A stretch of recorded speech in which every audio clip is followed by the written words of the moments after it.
What's up, everybody? Welcome to my channel. I'm Sunshinery. Make sure to subscribe.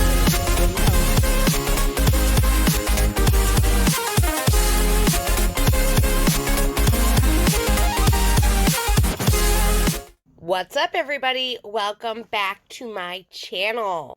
Firstly, I want to give a big thank you to Blue Raven 596.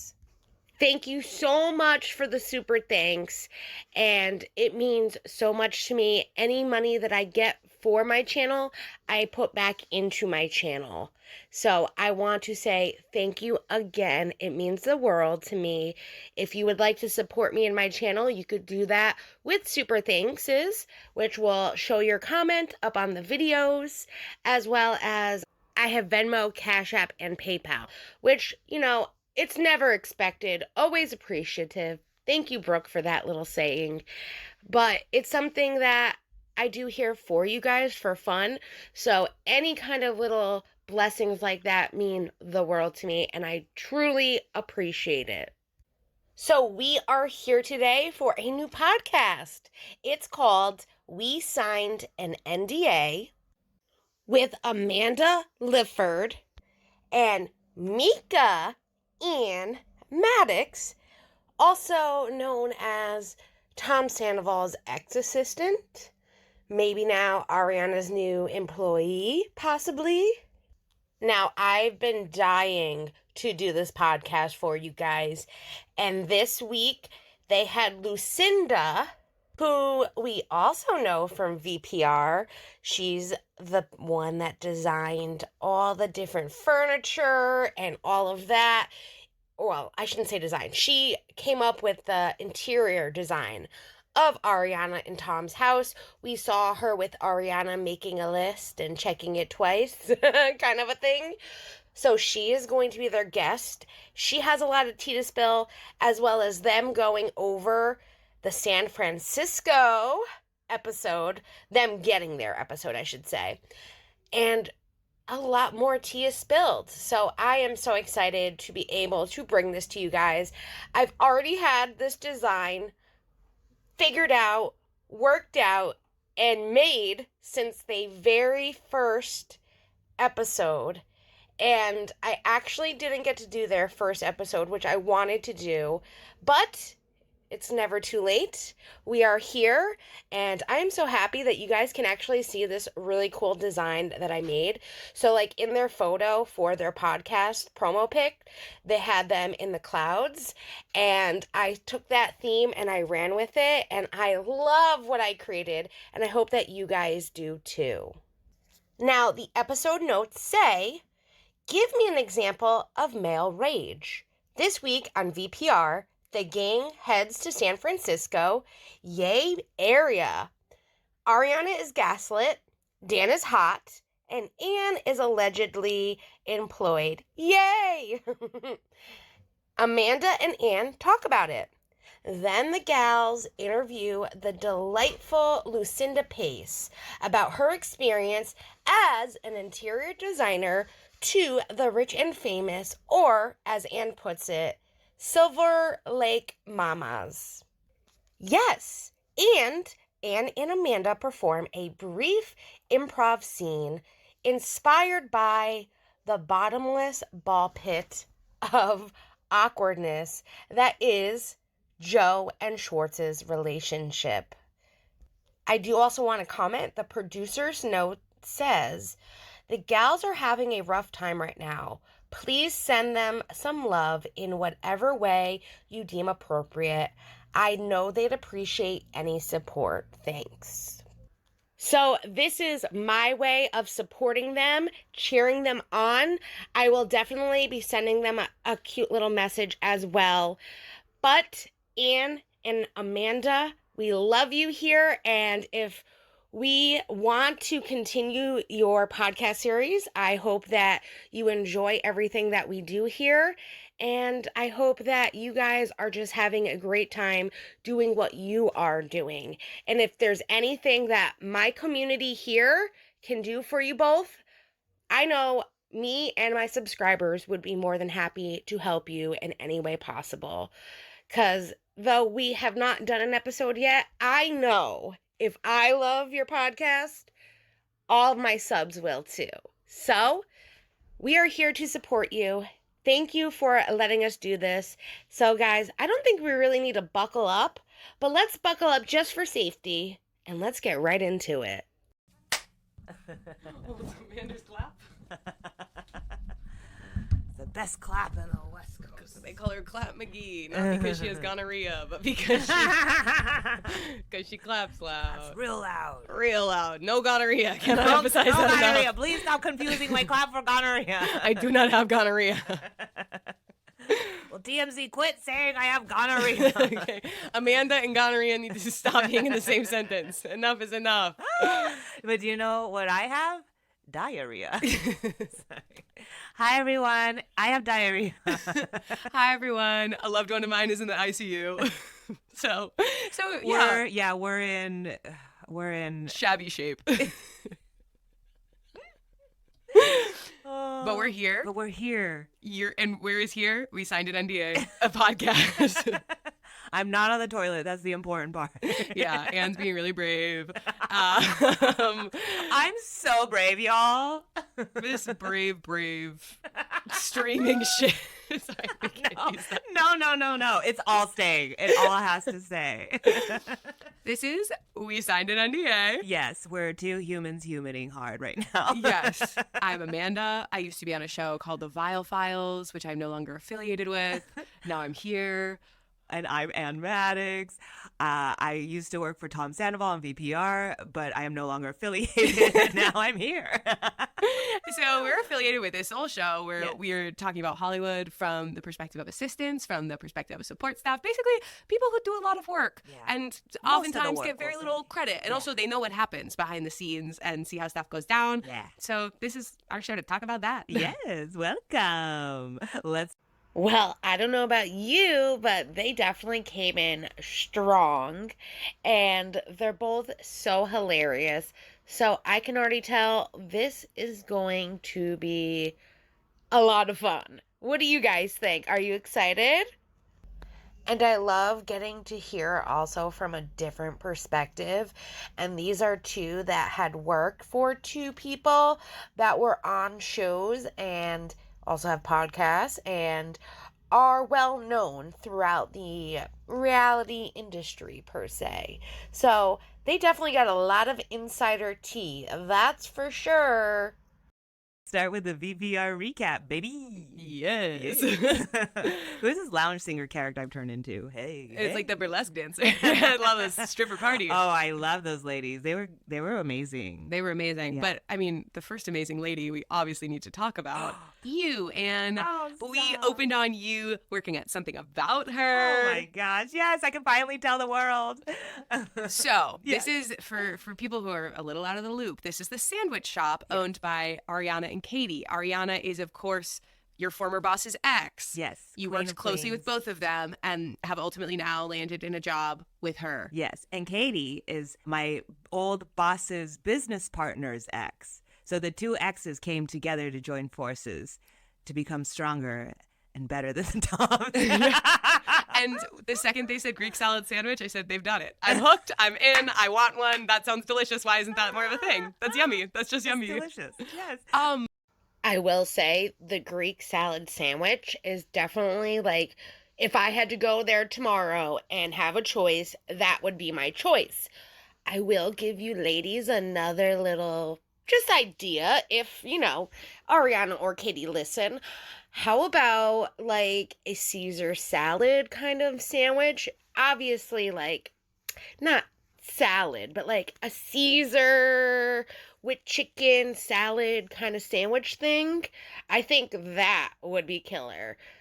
I love a good chicken Caesar salad. And then on a sandwich, I just think it would be freaking incredible. That's just my idea. Out of all the sandwiches, though, that we've all seen, I want to know what would be your go-to if you could go tomorrow and have one. Let me know down below. I'm sure people want to know more about your role on Something About Her. What can you share about the capacity in which you were hired? So I don't know.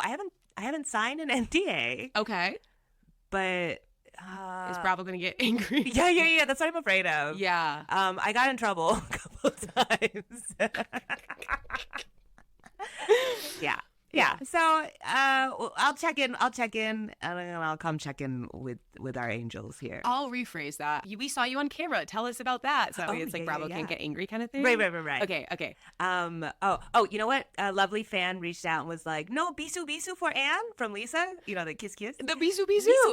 Yeah, I did actually. I did. You clocked that? I clocked that. So what they cut out was I, like a maniac, just like basically pushing Ariana and Katie out of the way to meet Lisa Vanderpump. Yes. I mean, she truly is the queen of Beverly Hills. And also, I watched all of Housewives of Beverly Hills, so I was very excited to see her in person. And I shook her hand like she's the president. Oh yeah, she is the president in a way. In a way, yeah. Yeah. It's like I forgot that Lisa only does bisu. But I was like, "Hello, Miss Vanderpump. Very a pleasure to meet you, ma'am." You girl boss, Lisa Vanderpump. Like the maniac I am. You're like a maniac. That's why I have diarrhea. It's karma. What were the vibes in person with Lisa? Oh, what does she smell like? Oh, like heaven. Yeah. She truly is just royalty. But you know what? She looks like she's like 9 feet tall on the show. And I think I might be taller than her. Wow. That was shocking. Again, celebrities are teeny tiny. They're shrunk. They're little. They're little people. Lisa also remembering who I was very exciting. I loved that. That was amazing. That was amazing. Yeah. I honestly didn't think she'd remember. Right, because it seems like you were doing the polite, like, I'm not going to put you in a bad position where you don't know who I am, so I'm going to introduce myself. And then she was like, I know you. Yeah. Wow. And I was like, oh my gosh, put me to bed. I'm done. That's it. No, you I'm just cooked. But wake her back up again in the morning because I want to see what's next. I'll say I was glad that Lisa remembered Ann. That is just like awesome in the sense that like she can remember people's involvements and how she knows them.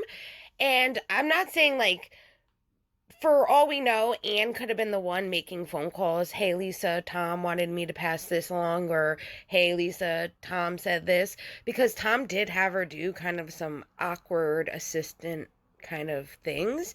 Usually an assistant, will be the person to call or to make appointments or to schedule. Things like that. So I could see her maybe like calling Lisa, scheduling something for Tom, but we don't know how far her involvement is when it came to that. But like I was saying, it was nice to see Lisa remember who Ann was and appreciate that now Ann is there with Katie and Ariana. And listen, I think it's normal for us to be a little like flabbergasted or awkward per se when we're meeting somebody that we look up to in the sense or like are a celebrity in that per se atmosphere. Somebody that we not idolize, but some people do idolize their celebrities that they adore. But I would be totally awkward too, like if I was meeting Lisa, I would like be like, oh my god, it's Lisa Vanderpump, like, oh! And like be speechless kind of a thing. Ann handled it perfectly with her quirky personality that I love and adore so much. Also, Ann, smart move with coming back to us with things that you could say since you didn't sign an NDA yet. Think that is a smart move on your part, but I hope we will all be waiting to hear all the details that you can tell us. I know I'm excited. So now we're at Kyle Chan's store. Yes, famous jeweler Kyle Chan, who is having a big old event in San Francisco where Sheena Shea is performing. It was, I loved that, like, Kyle Chan took on this, like, reality TV HR role because Tom and Sheena had gotten a huge blowout fight the last time they were in the same room. And he was sort of like, okay, so I need to address this because I don't want this to fuck up my business and the important event we have coming up. So we saw a little at the preschool I'm subbing at, they call it check-ins. Oh, love that. When people are not seeing eye to eye, you got to check in with each other. Oh, cute. I love that. Yeah. I have a disturbing confession, but this podcast is about being honest. And also this podcast is about not taking sides. Yes. So I will say there was something about the way that Tom Sandoval was dressed in that scene It was the general energy he was bringing. For some reason, I found myself going, that's a good-looking man. And I have not felt that way about Tom before because he has never personally been my type. That is not to say that he is not probably many other people's types. Yeah, he was a model. But I personally have never found, and I was confused, and I just wanted to say that in case somebody else is also watching that scene. I want to give you permission to admit that some stuff might have come up for you too, where for some reason you said, wow, this man's slightly visually appealing to me. That is very brave of you, Amanda. Thank you. Yeah. I accept that braveness. Thank you. Thank you. We're two brave women today. Yes. I get it, Amanda. I will give credit when credit is due. And I can say that Tom Sandoval was dressed very nice for Kyle Chan's event. I'm not saying that scene that she's talking about, but he did look very nice for Kyle Chan's event. And P.S., I'm kind of mad at VPR for not showing Tom getting punched. Like, how do you not show the punch that was heard around the world, like Will Smith and Chris Rock? Like, how did you not show that in the episode? Maybe I missed it. I don't think I did. I know I was a little distracted last night, but come on. That was like all over our feeds before VPR was even thought of for the season coming up. Like, we didn't even have a date yet when it was going to be premiered. And we already knew that he got punched at that event. But regardless, back to Amanda. I am proud of you for admitting your faults and giving credit where credit was due, because I do think he looked decent. He was well dressed for the event, just like many others were as well. Now we go to the sexy burlesque Lala's birthday. Yes. So Lala is having her birthday party. She's invited everybody in the group except for Tom Sandoval. However, because she's invited best friend of Sandoval, Schwartz, there's some concerns that what if Schwartz brings along an unwelcome plus one? So Lala FaceTimes Tom Sandoval to say, you are not invited to my birthday. That is hilarious. Oh, that's like...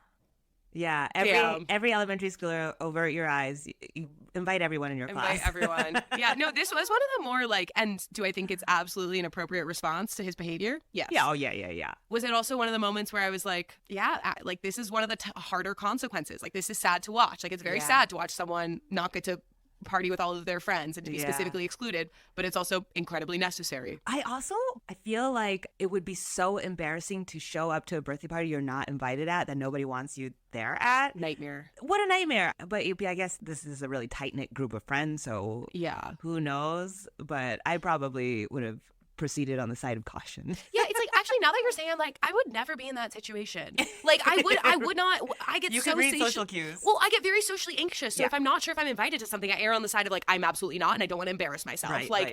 I don't know. But the thing, it was a bummer that Tom Sandoval wasn't there for Brock's Mormon reveal, where he casually was like, I was a Mormon. So during the striptease at Lala's birthday, the sexy ladies are being very sexy, and Brock goes, oh my gosh, this is too exciting. That's not the bashful Brock. Yeah, bashful Brock. Brock gets a little bashful because he explains that he was raised religious in the Mormon church, and that this is sort of a bit of a bombardment to his senses and the way he was brought up.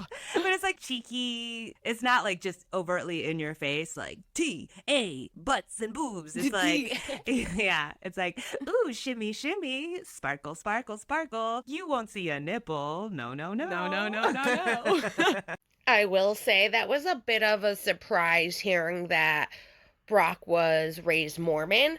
Not that it was a shock that he was raised Mormon, but more of like, he's like the thunder down under. He is all about those like boy speedos and shaking it in your face. Like we saw him at his bachelor weekend party. Like we saw all of those guys trying to be the thunder down under.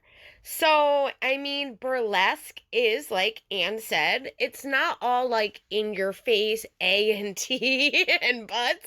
I love how she said that. Though we are allowed to say that here on my channel. But it has more of, a sexualized respect for the women, where They are very, yes, sexualized, but they're not undressed. And that's what I love about a good burlesque club. That's why I love the movie Burlesque. Like, I think it's very tasteful in a naughty way, if you know what I mean. But it was a shock to hear that from Brock. I was like thinking to myself, really, Brock?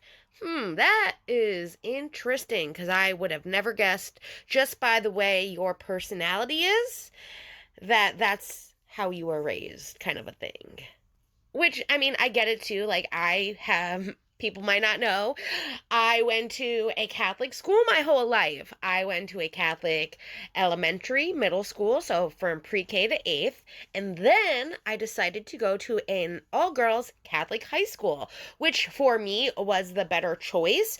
A lot of my friends dropped out in public school and went and got their GED. And for me, I needed that structure, especially with my ADHD.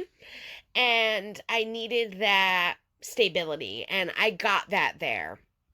So, these are things that people won't know unless you say something. So for me, just when he said it, it was just very interesting to hear that that's how he was raised, and maybe kind of see some of how he is now because of how he was raised. And we can now see some of those Mormon attributes that he might still apply in his life today. Which I have a very good friend who is Mormon.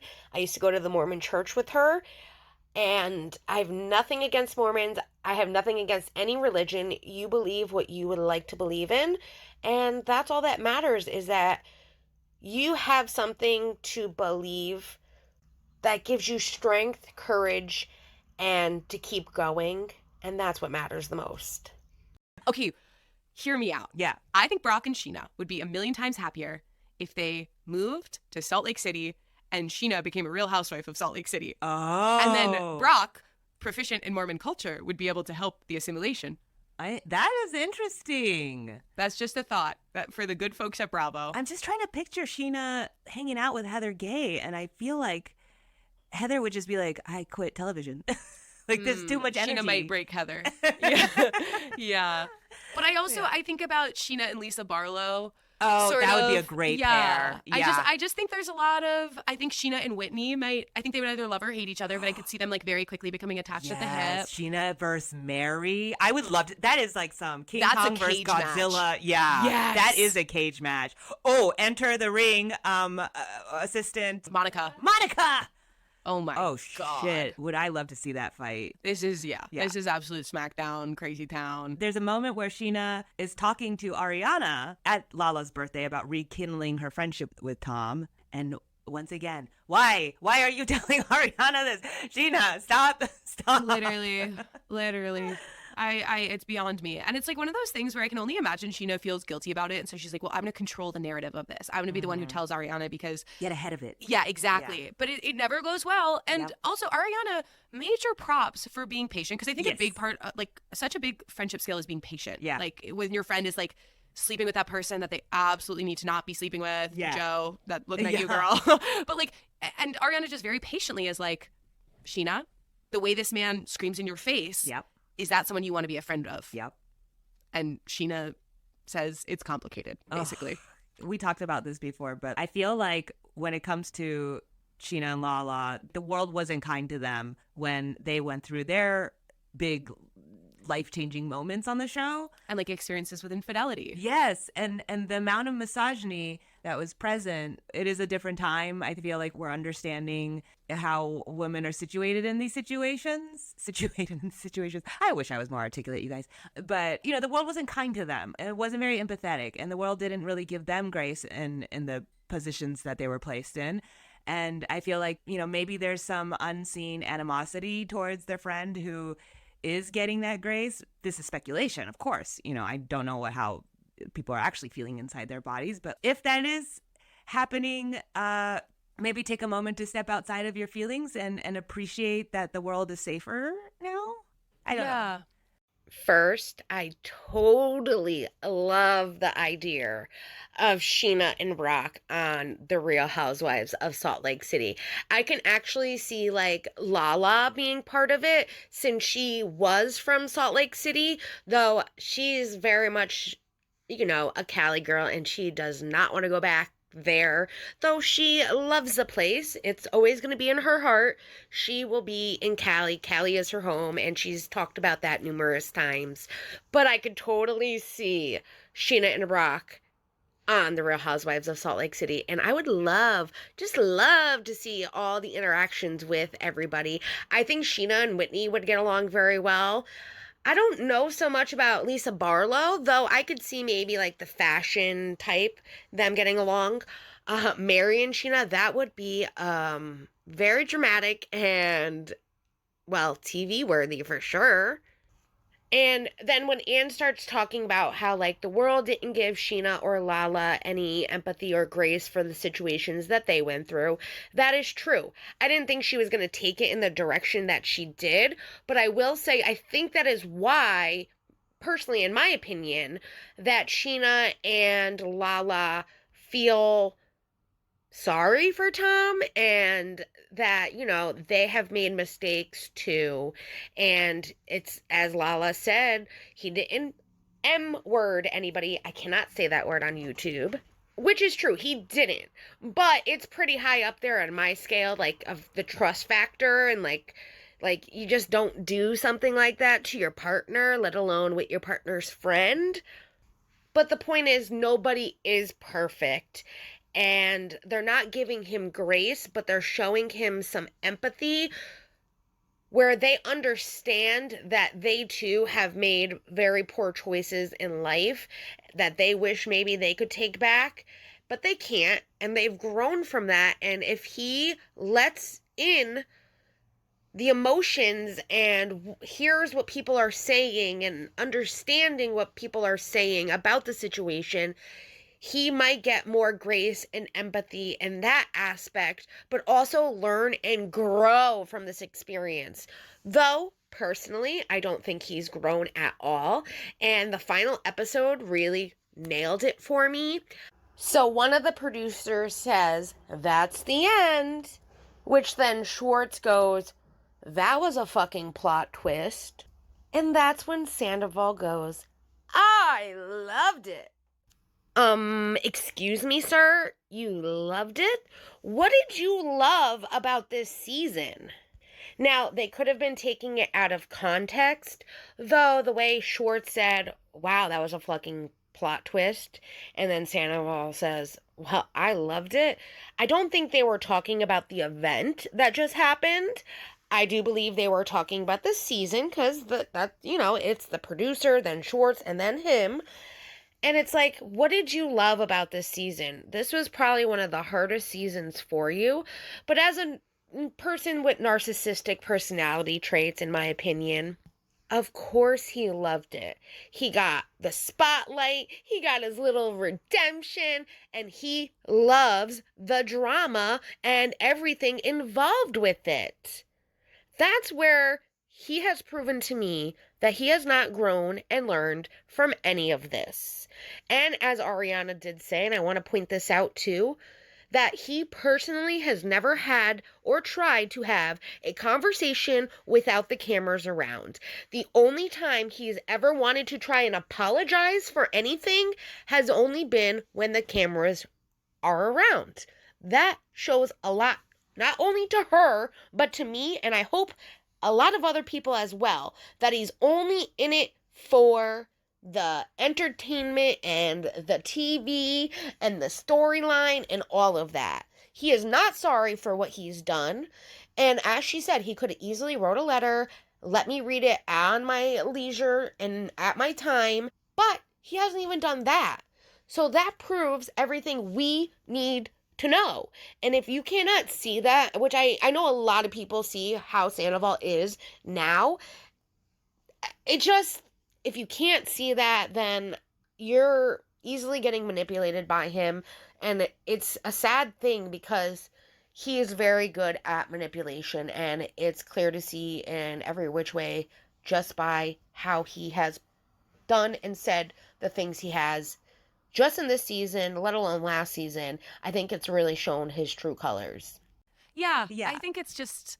I think this is also so relevant to the discussion of like assistant culture in Hollywood of like, if paying your dues broke you, don't make other people pay dues. Yes. Like, just because you had to go through this thing, and yes, you might have survived it, but that doesn't mean that everybody else should have to survive it. Like, there's a very big difference between like going through challenging situations, whether that's like a big relationship change or a challenging work job, and like just kind of being like brutalized by someone in a position of power, whether that's like public perception in media, whether that's a boss, and like, let's just like not add pain into the equation because you had to endure that. Just because things were the way it was for so long doesn't mean it should continue to be that way. And the cycle of violence or abuse or, you know, just end the cycle of trauma. Right. And it's like, and it's also like, I don't know, I just feel like if you're jealous, name that, talk about it with somebody who is very private and like good to talk to about that. And then when you're ready to be a good friend and not act jealous, then come back out. Like, that's human. Like in the, what is it? Like in the 40s and 50s, they would put women in, or maybe... 40s or 50s. What would they do to women? I think I like stopped myself just now because I know in my timeline I'm like, no, it was longer. It was long ago. It was longer than that. Is it the stocks? No, they would put women in like mental institutions for having like depression or like being too horny or not wanting to obey their person who's they're married to, who should be their partner, but they would put them in mental institutions. And it's like, no, that's wrong. Just because that was the precedent before, should we keep putting women in mental institutions for having like too big of a period? No, it's insane. Yeah, like progress is going to feel like order devolving, but it's not that. I love that the joke was made, Tom appropriating bondage culture. Yeah. Tom has his big show at El Rey that James is not opening for him at, as established in previous episodes. So we see Tom Sandoval in the Most Extra. There was a lot of energy. Yeah. I'm not being like shady and mean. There was a lot of energy on that stage. Energy is great. Yeah. There was a lot of energy. We saw one song. Tom's mom looked so sweet, like she saw the Easter Bunny. Yeah, the look of like wonder on her face and pride and joy. It was very sweet. It was mom's momming to the power of 1,000. Yeah, like boy moms momming. Like I feel like there's a specific brand of like googly-eyed boy mom where it's like, look at my beautiful son, my boy. Yeah. And it was that, and it was yet another moment of being like, these things are so complicated. I both feel like this man has done horrible things, but I also feel very tender about the fact that his mom is so proud right now. Yeah, we're always gonna love moms. Yeah, we're always gonna have a sweet spot for moms. Don't get me wrong. I know where they're both coming from, where it's like, you know, we don't have to normalize trauma or have somebody else go through it just because other people went through it. Completely get that. And I agree in perspectives. I also believe that he also knows what he signed up for, just like they all did. And though he portrays himself as being real, I think there's a whole nother side to Tom Sandoval that we really have never gotten to know because he's not been so open with some of his emotions and struggles that he's gone through. Same with Ariana. I think we've seen a lot more from her in the last 2 seasons, though we did see her struggling when she lost her father and then her grandmother, and she has opened up more than Sandoval ever has. But she was also very reserved as well. And they have the right to be reserved. They also know that they're on a show where it's reality TV and people can relate to people going through certain situations. And that's where it becomes that real, you know, I know what you're going through and you're a human just like I am kind of a feeling. I will say too, Tom has always been into bondage stuff. Like throughout the seasons that we've seen, he's always had like a thing with bondage and things like that. And kind of Ariana too. We've seen that as well.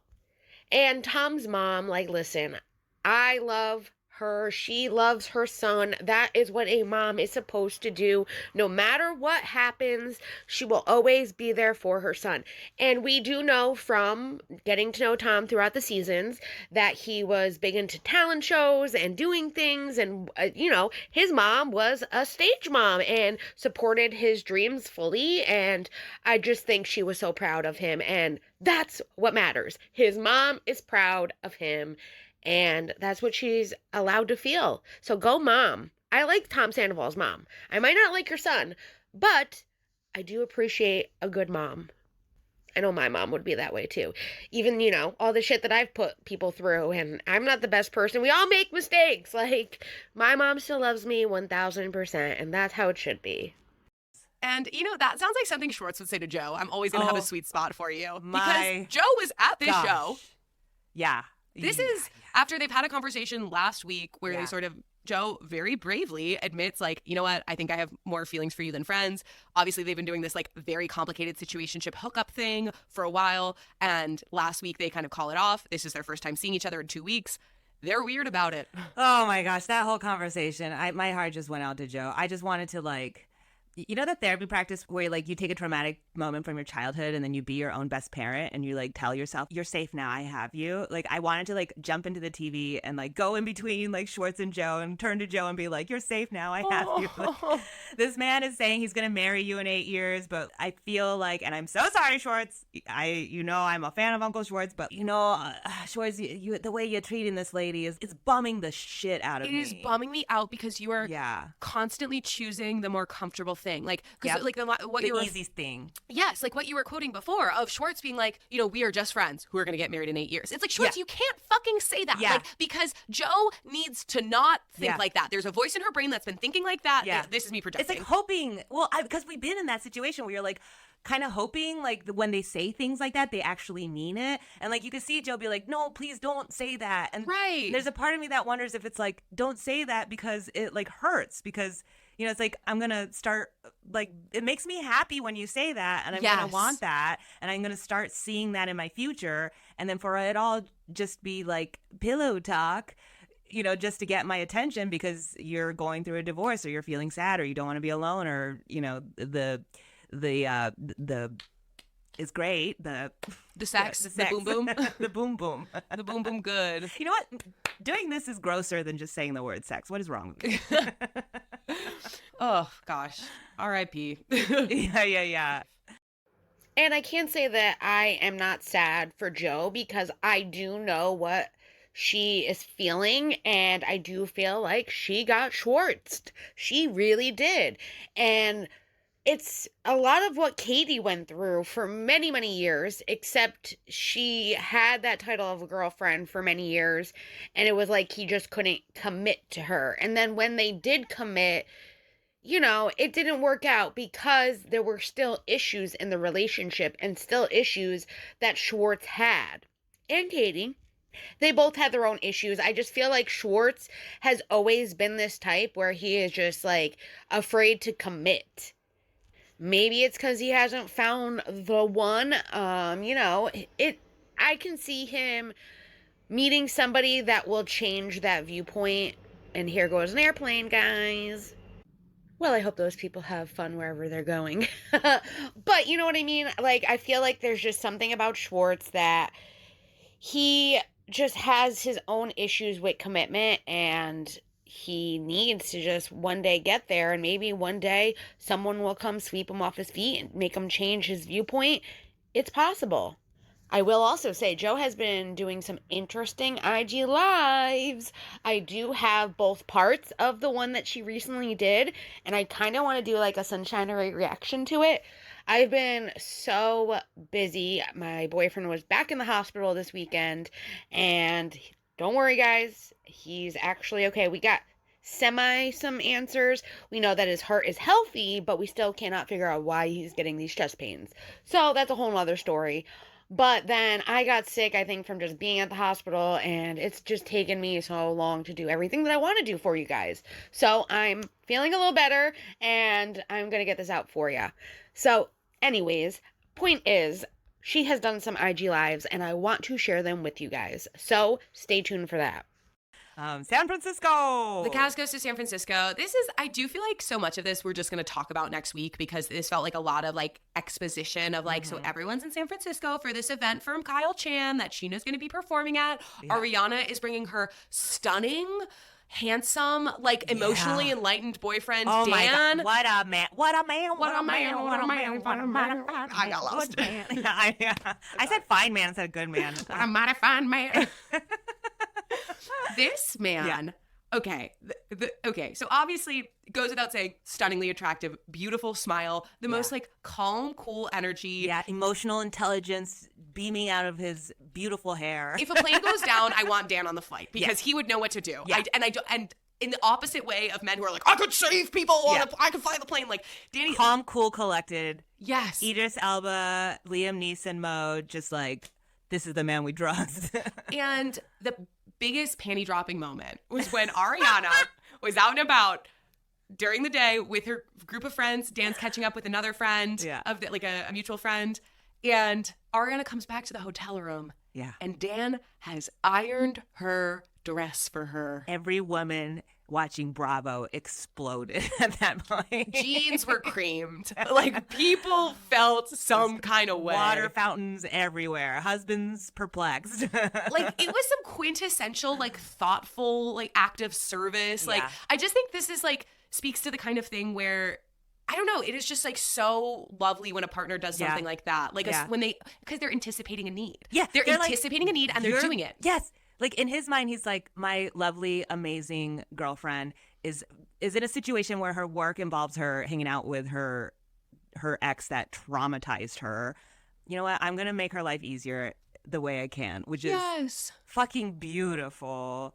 It's so beautiful. I love them together. And I know Lala has concerns about the timeline of them meeting so soon, but let's remember that, you know, they met at a wedding. They had a very nice time and conversation. Nothing was expected. And they just kept talking on the phone, and they had like phone dates, which is, you know, you're getting to know the person. So I think it is not as quick fast as we think it is. I think they definitely took their time to get to know the inside. Totally. And I could see how like a protective friend might be like, what are Dan's motives? I think the second you meet him, either he's like one of the most cunning, amazing sociopaths out here. Like, he's the GOAT. If he's a sociopath, he's the GOAT. He's so good at it. I would never suspect that he has like a malintentioned bone in his body. So like, I think that is kind of dismissed. And then the other fear that I feel like a friend might have is like, oh, what if Ariana is kind of instead of processing and dealing with all of this trauma from her breakup, she's just like distracting herself with a new relationship, to which you would say like, well, you don't really do long distance if you're going to do that. If you're trying to distract yourself, you want the dick in town. Yeah. And she like did her mental Oprah list of like what she wants in a partner, and it came forth. It came forth. I mean, Dan is the man. He really is the man. And I've always said just the sweet gestures that he does, or that we hear that he does, like the ironing of her clothes, just so that she comes back and it's that, oh my God, you thought of me while you were gone. You're so sweet. Those are the little things that women love. And even when she did Dancing with the Stars, she even said that Dan stayed with her at the Airbnb when he could, and he was there to make dinner and make sure she was well fed after practices, and always was there rooting her on. Who wouldn't love that? And I do recognize the conversation of the timeline when she met him and all of that. People speculate, which I agree with Ann. Like, if you were trying to replace one person for another, you wouldn't do long distance. I think that the long distance made it so that she was able to talk to him. They were able to get to know each other, have those long periods of conversation and longing to see each other. And it gave her the time that she needed. And I do believe that Dan helps her with the whole grieving process. I think she opens up to him, and he is so understanding and reasonable that you just know he has the right things to say, and he's so peaceful and mindful that, like, I think that he's making her see it in a different approach, though she is going to be strong with her guard, and I want nothing to do with this man. I wish he would never talk to me again. It would make her life easy, and I have felt that same way about exes, and I am so glad that I don't have to see or talk to the ones that I don't want to, that, like, made my life the way it did, and made me have the trauma that I do. So it's like, thank you. Stay very far away from me and I will be okay. So I think that's what needs to happen. And it's kind of hard because they are on a show together and they're friends with, you know, similar people. And I think that makes it hard as well. So we will just have to see. But, you know, that's just how I feel about Dan the man. Yes. Can I say one last thing? Okay, when I first learned about Dan, I like. I know what you're gonna say. I turned into Ariana's Asian mother and was like, "You brought home a good Asian boy. Thank you." I was like so happy. I do. Like, this man will treat you right. Yes. Well, I think it's nice to see some hot Asian men on television because I don't think we get that very much. And a stat I remember from matchmaking is that Asian men are the least swiped on demographic on Tinder in a way that's so fucking upsetting, as are Black women. Boggles Folks, my mind. Yeah, folks, unacceptable. Yes. And it's really good to be like, yeah, there's all these very hot Asian men out there. Let's see more of them on TV, please. Yes, please. But I'm sorry, I feel like I'm just saying hot when it's like there's so much more to him. I'm not trying to objectify him. I like him because of his energy. Exactly. His like kindness and empathy makes him so sexy. So sexy. That hair too. Damn. Him coming out of that shower, I mean, Lala's reaction says it all. You know what I mean? The towel, the hair. Literally, oh my God. Yeah. I loved, Amanda, that you clocked Tom's fly being open.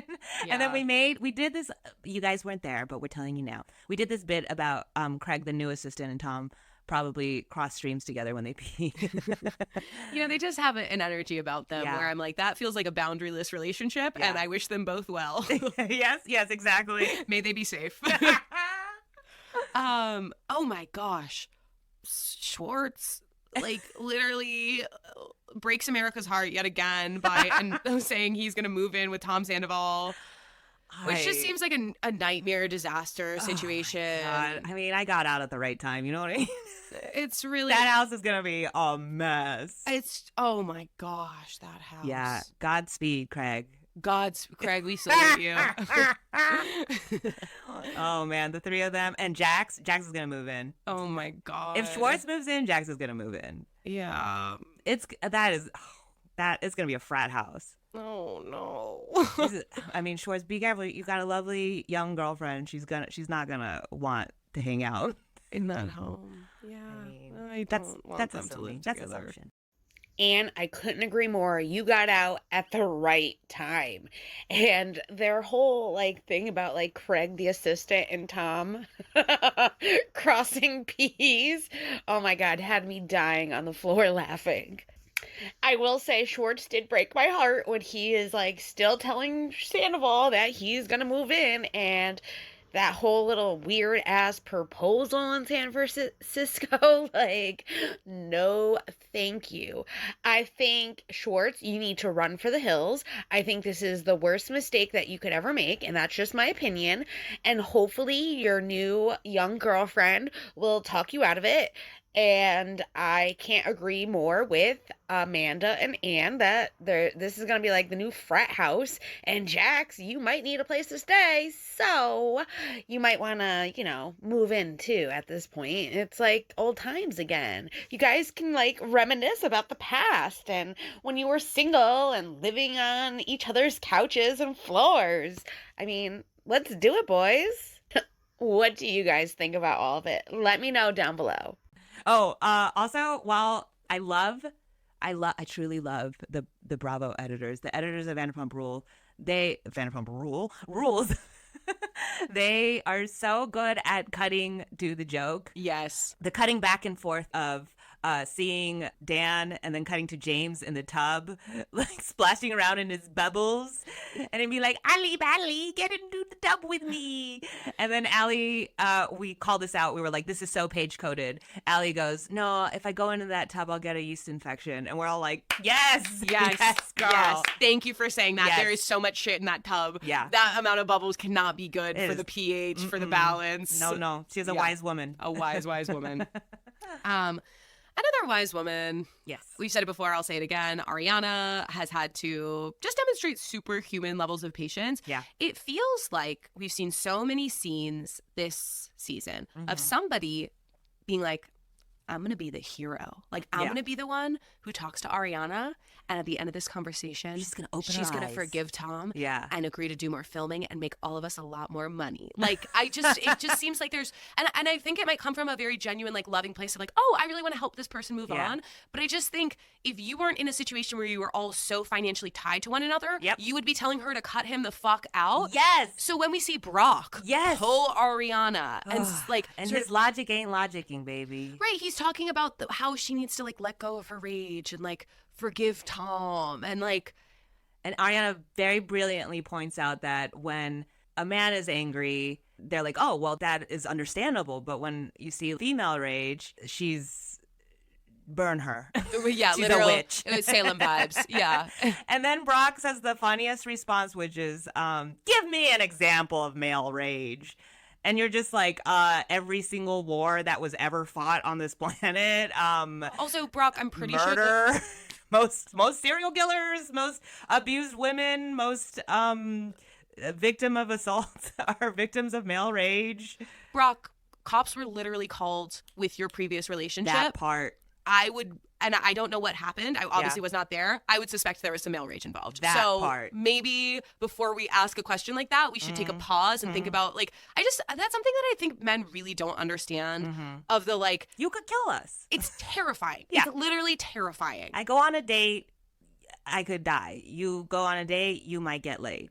Yeah. Like the gap is. No, I've heard someone talk about that. I'm sure it was some like brilliant professor or a person of you TikTok. know who it was? It's coming back to me. It was Louis C.K. out of all the people in the world. Speaking of male Christ. abuse of power. Jesus Christ. Oh my God. Well, what is the world? A dark diarrhea cesspool. Yes. And we'll see it all explode on the finale of next week. Exactly. I couldn't agree more with these two girls. Like, for Brock to even be like, well, give me an example of male rage. Like, all of those men on that show, including Brock himself, has demonstrated male rage. But yet, when the women do it, they're considered, oh my God, they're just going crazy. They're psychotic. They're insane. It's the same thing. I think it's actually maybe more scarier seeing these guys have their male rage than it is the females. And yet, though, when the females do it, it's like, oh, like, watch out for that one. But when the men do it, it's like, let's go on to the next thing. What? It's very much demonstrated on VPR, and it's something that I can see changing a bit, and I'm glad that they're having conversations, because these are the conversations that do need to be had, even though it was like a very stupid question for Brock to be like, well, give me an example of male rage. Like, no, Brock, like, really? You should know what we're talking about. You've witnessed it. It happened not even an episode before, like... I just don't get it sometimes. But I'm glad that we can take a step forward, have this conversation, and put things in a different perspective for people to see and maybe understand a little bit more. I get it. I do. I hope you guys do too. Let me know down below if you understand. At the very end of this episode, we did see Schwartz propose a one-night stand with Katie. Inappropriate?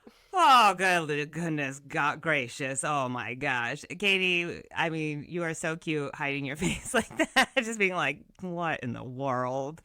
We were all standing with you. I stand with Katie. Yeah, we stand with Katie. But I kind of love it. I kind of love her ex-husband just begging for more of her, because I don't know.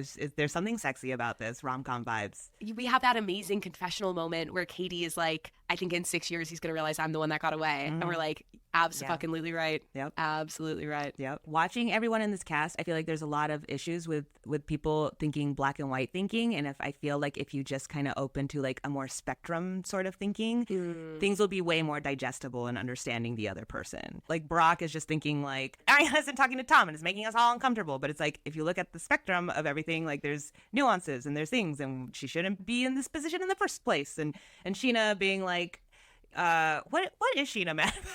Well, yeah, it sort of seems like Sheena keeps engaging with Sandoval and feeling disappointed and angry as a result of it, which kind of begs the question, why would she continue to engage with Sandoval, which we do get kind of answered at the very end of this episode, where she acknowledges their history. She acknowledges the fact that he's always had her back. Okay. But then also takes her down immediately after. Yeah, and it's like the note we end on is very much like, two old friends are going to reconcile, and it's like, okay. Yeah, like, do you want a friendship where it's up, down, up, down, up, down? Or do you want someone who's just, like, walking with you, you know? Yeah. Sheeners. Yeah, Sheeners. Sheeners, get some good friends. Yeah. Apples. Apples.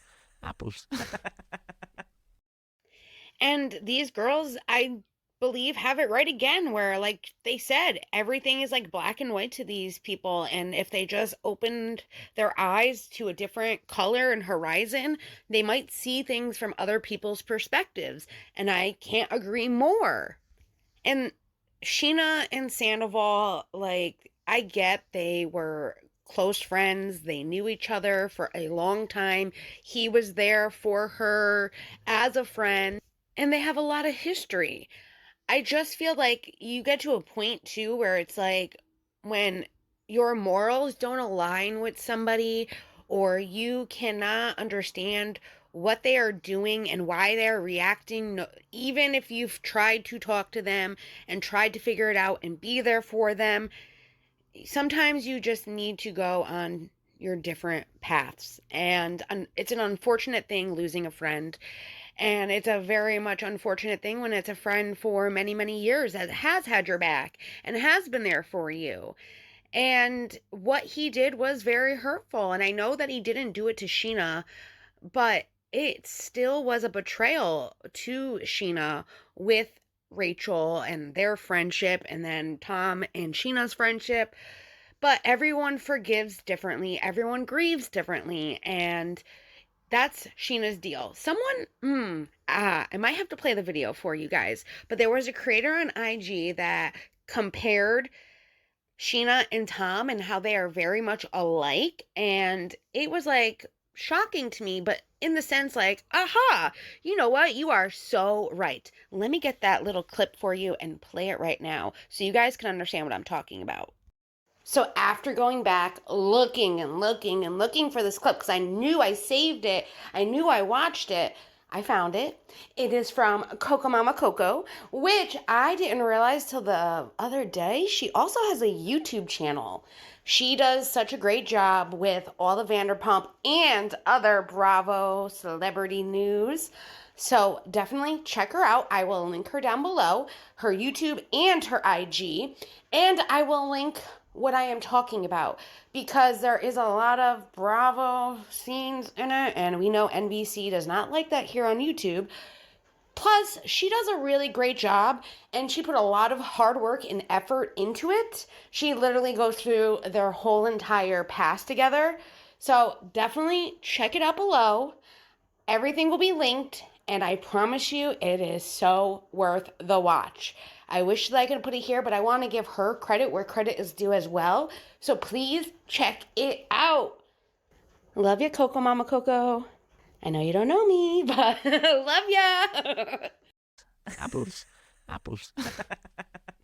If you are a huge VPR fan, you are going to adore this interview. If you're not a VPR fan, you're still going to love this interview. Lucinda's amazing. She is a celebrity interior designer who we've seen multiple times on Vanderpump Rules because she worked closely with Tom and Ariana, designing the home that has been such a source of tension. Designed Schwartz and Sandys.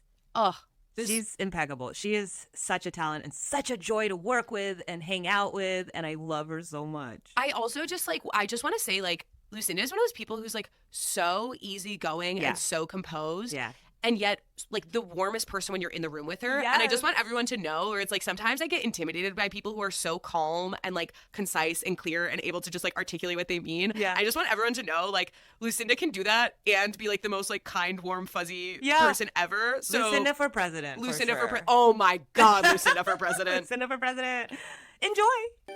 Hello, everybody. Hi. I'm saying it like that. Hello. Hello. Hello, everybody. Hello, everybody. And hello, Lucinda Pace. Lucinda Pace, we love you. Hi, welcome. So, Lucinda, you're a celebrity interior designer. Can you tell us a little bit about like how you wound up in this field, what your career path was like?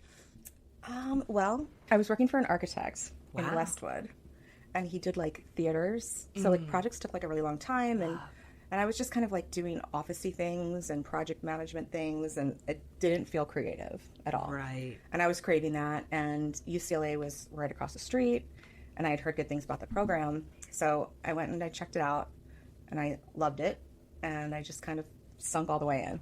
Oh my That's how it gosh. happened. That's amazing. Yeah. What's the name of the like educational like credential? Yeah, like, how the do I kind become what you do? Yeah, yeah. So there's two programs. There's like a like an undergrad type of program, and I think they call it a certificate, and it's just in interior design. Okay. And then there's the program that I did, which is the Masters of Interior Architecture. Wow. Master? Sounds very fancy. Yeah. Yeah. I'm the master of interior I'm a architecture. master. Don't you forget it. Powerful. I love it. So that program is longer, and it's like an associate program with Cal Poly Pomona. I have classes at UCLA, but then you technically graduate from Cal Poly. It's a great program. Highly recommend. That sounds amazing.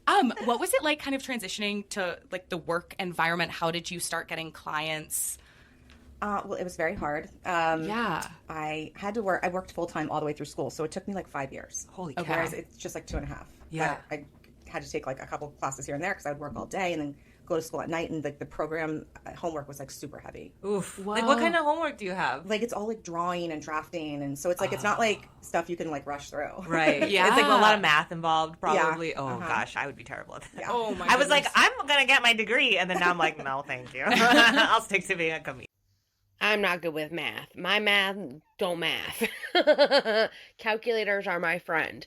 I could totally see like master architect interior design having to deal with a lot of math and, you know, this many for this pole to this pole. Like that is incredible. And if you are in the field of architecture, I give you so much credit. Just not something for me. Me and math are not friends, though. Like the math that I do have to do, you know, I do it. I never really thought, though, interior design as a whole had a lot of math besides, like, you know, figuring out room space and if this is going to fit and, you know, this is how big and this is going to be where it needs to go. Is it going to fit kind of a thing? Which that's not hard math, but if it entails like algebra, I'm good. Like I was so happy with college algebra when they finally were like, you know, your like TI-84 calculator, you know that you can like punch in this little formula and it gives you all the answers and graphs it for you. And I was like, God damn, all these high school teachers be playing us all these years. They could have taught us these tricks. I did well in college algebra, but did not do well in algebra at all in high school. So I guess that was the trick, was my calculator friend. So when I finished the program, I did a contract with a hospitality firm for it was a Disney hotel in Hong Kong. Whoa! That was my first like big project. Those hotels are beautiful, by the way. I took it. So my friend is a quick story. My friend does like TikTok videos about Disney stuff, and she gave me her +1 to tour a Disney resort hotel, and the planning that goes behind, like the lighting behind the mirror to make it look like a fairy godmother mirror.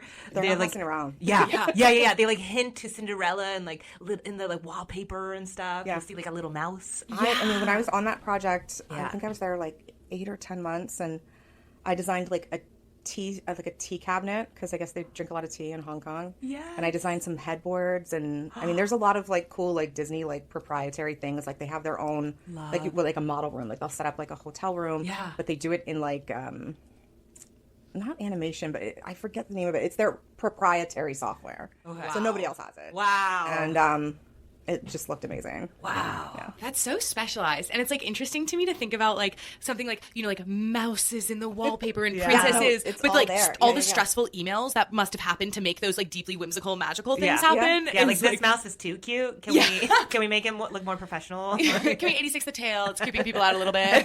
Those are legit emails. I'm obsessed. Yeah, do you remember any, either from that project, like, or another one, like, kinds of emails where you're just like, what is my life? What is my job? That is like a daily basis. I mean, it still happens. I think, you know, especially like this day and age, like with Pinterest and all Right. the DIYers out there, like, you know, good on them. But like Yeah. at the end of the day, people that are hiring me, you're hiring me for my expertise. Right. And like, I do my best work when you don't get in my way. Like, Yeah. get out of my way and you're going to be happy. If you're like micromanaging me and you're expecting something that you saw on Pinterest in some like house with 12-foot ceilings and big windows, and you're in an apartment with an 8-foot ceiling and like one window, like, it's not going to translate. But you know, a lot of people don't understand that. Right. So I think it is an absolute flex to hire an interior designer. So when you do it, let them do their work. Yeah, like an expert. Yeah. Totally. Have you, okay, I know the answer to this because I've known you for so long. You're one of the most wonderful humans that I've ever met in my entire life. Truly. But what happens when you are designing... You're going to know what I'm talking about. What happens when you're designing for a couple and like one couple has very particular tastes that are separate from their partner? I think it happens almost always because, people, like, they're not always on the same page. Even if they are, great in a relationship, they might not have, the same tastes. So a lot of the times, I say some of my best clients are bachelors, like male bachelors. Love them. They're so easy. Like, they don't get in my way. Like, they love what I do. It is you're my best client, male bachelors. Yes. Need a recliner. I'm good. Yeah.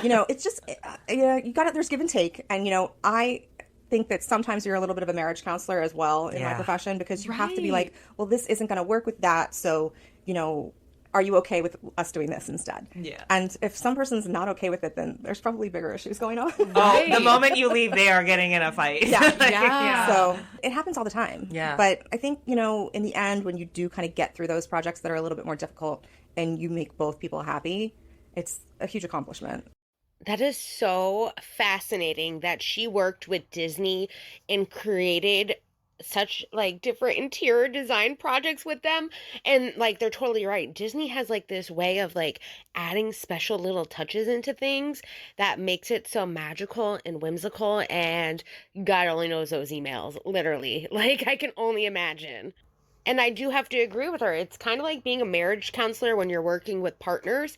I do know, like, for instance, like me and Jake's style is completely different. And even like right now, we're redoing our patio, our 3-season room, things like that.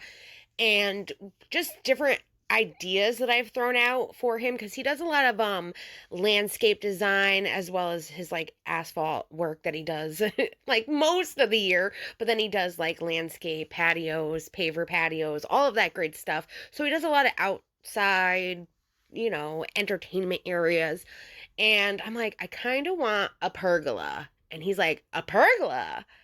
And after I showed him my idea and my concept, he was like, you know what? I could totally see that. But at first he was like, nope. We're not doing this. We're not doing that. And then the other day I was like, you know what we could do? We could totally take out these 2 windows in our bedroom and put a whole different porch, like French doors onto a porch. He's like, oh my God, that's such a great idea. I was like, you agree with me? Which he was like, well, then the floor is a little higher than the roof, so we're going to have to balance. I'm like, that's your job.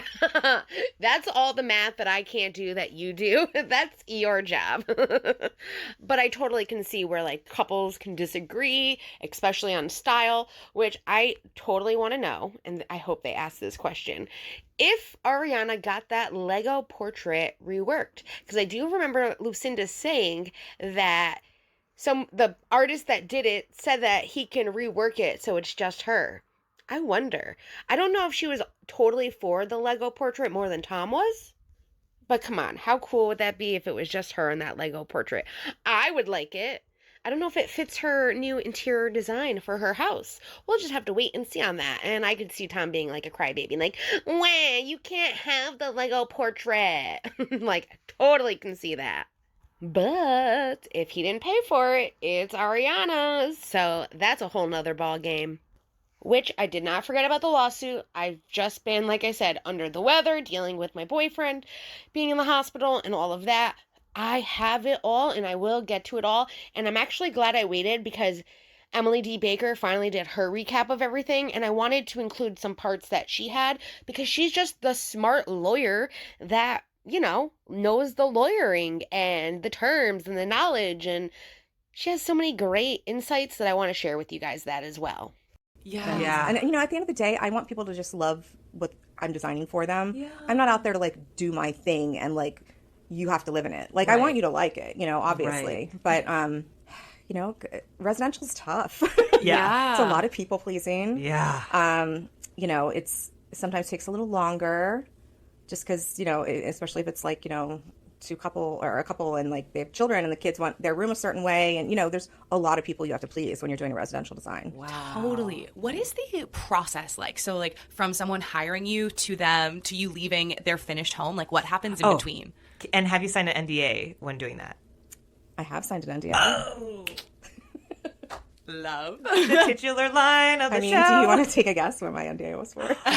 I think I do know. Is it a bar? It is. We know. Angels, you know what this is. Yes, it was a post-project NDA. Oh. So it was not in the beginning. Interesting. That is new to us, actually, a post-project NDA. But, I was happy to sign it because Yeah. I just didn't want any issues. Yes. Yeah. And just, Yeah. putting that behind me and, Yeah. moving on. Yeah. Keep it moving. I feel like a big part of your job is like just keeping things copacetic and like go with the flow. Yeah. Yeah. I try to. You're one of the chillest people that I know. I and try to love be really that. chill. I mean, it takes work because I can get a little hot-headed.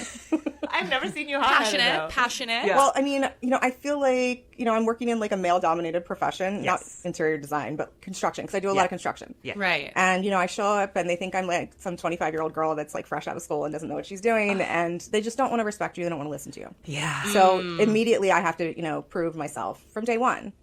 And that's not always fun, but sometimes it is a little gratifying. Yeah. Yeah, like the look on their face. Because then when they're Yeah. like, oh, we're buddies now, Yeah. it just makes things so much easier. Because like a lot of times, like GCs, they don't want to work with an interior designer, so we make their job a little bit more difficult. They have to do more stuff when we're around. Right. They don't get to just put whatever they want in and call it a day. Yeah. They have to, follow all of our specs. So Is GC general contractor? yes, general Okay, contractor. Gotcha. Sorry. Yeah. No, all good. So yeah, I mean, NDAs. Go back to NDAs. Okay. So yeah, that was actually the only one I believe that I've ever signed. Wow. Okay. That is interesting. I've worked with some high profile people, and I feel like I have had a couple nightmare clients that it just didn't work out. Like I never want to quit a project. I would always prefer for them to quit me. Yeah. So I start to say things like, maybe we're just not the right fit. Yeah. Yeah. I get it. I mean, like, this is relationships, not like working relations. I mean, well. But definitely, I don't like being the one to cut the cord. Yeah. I guess I have It's not my vibe. Yeah. I don't know if it's like abandonment issues from my childhood. Maybe. yeah. But it's like, it's so terrifying. So I'm like, what's the word when you like are quitting? Quiet quitting? Quiet quitting a Quiet quitting. relationship. Yeah. Yeah. That's happened. See, I knew Lucinda would spill some good tea. I wonder what bar that could be. Let's speculate, guys. Could it be Schwartz and Sandys? I guess we'll never know because we can only speculate, but I think the hints that we got, we kind of know what bar it is. And I get the whole, like, wanting to leave on quiet terms, and I sometimes do that even with friendships that don't go in the right direction. I think it's easier. Some things are just better left not said and just going our separate ways and being mature adults about it. And I realize, like, with YouTube, shocker, that some people don't do that. They like to just out everyone's business out there, especially when they're done being your friend. And that's just not something I've ever done or plan to ever do. But if you push me to a point, I'm going to be pushed over that edge, and I will have to put a bitch in their place if I need to. Like, that's just who I am. I don't ever want to be that person, but you also have limits on how much you could be pushed before it just enough is enough.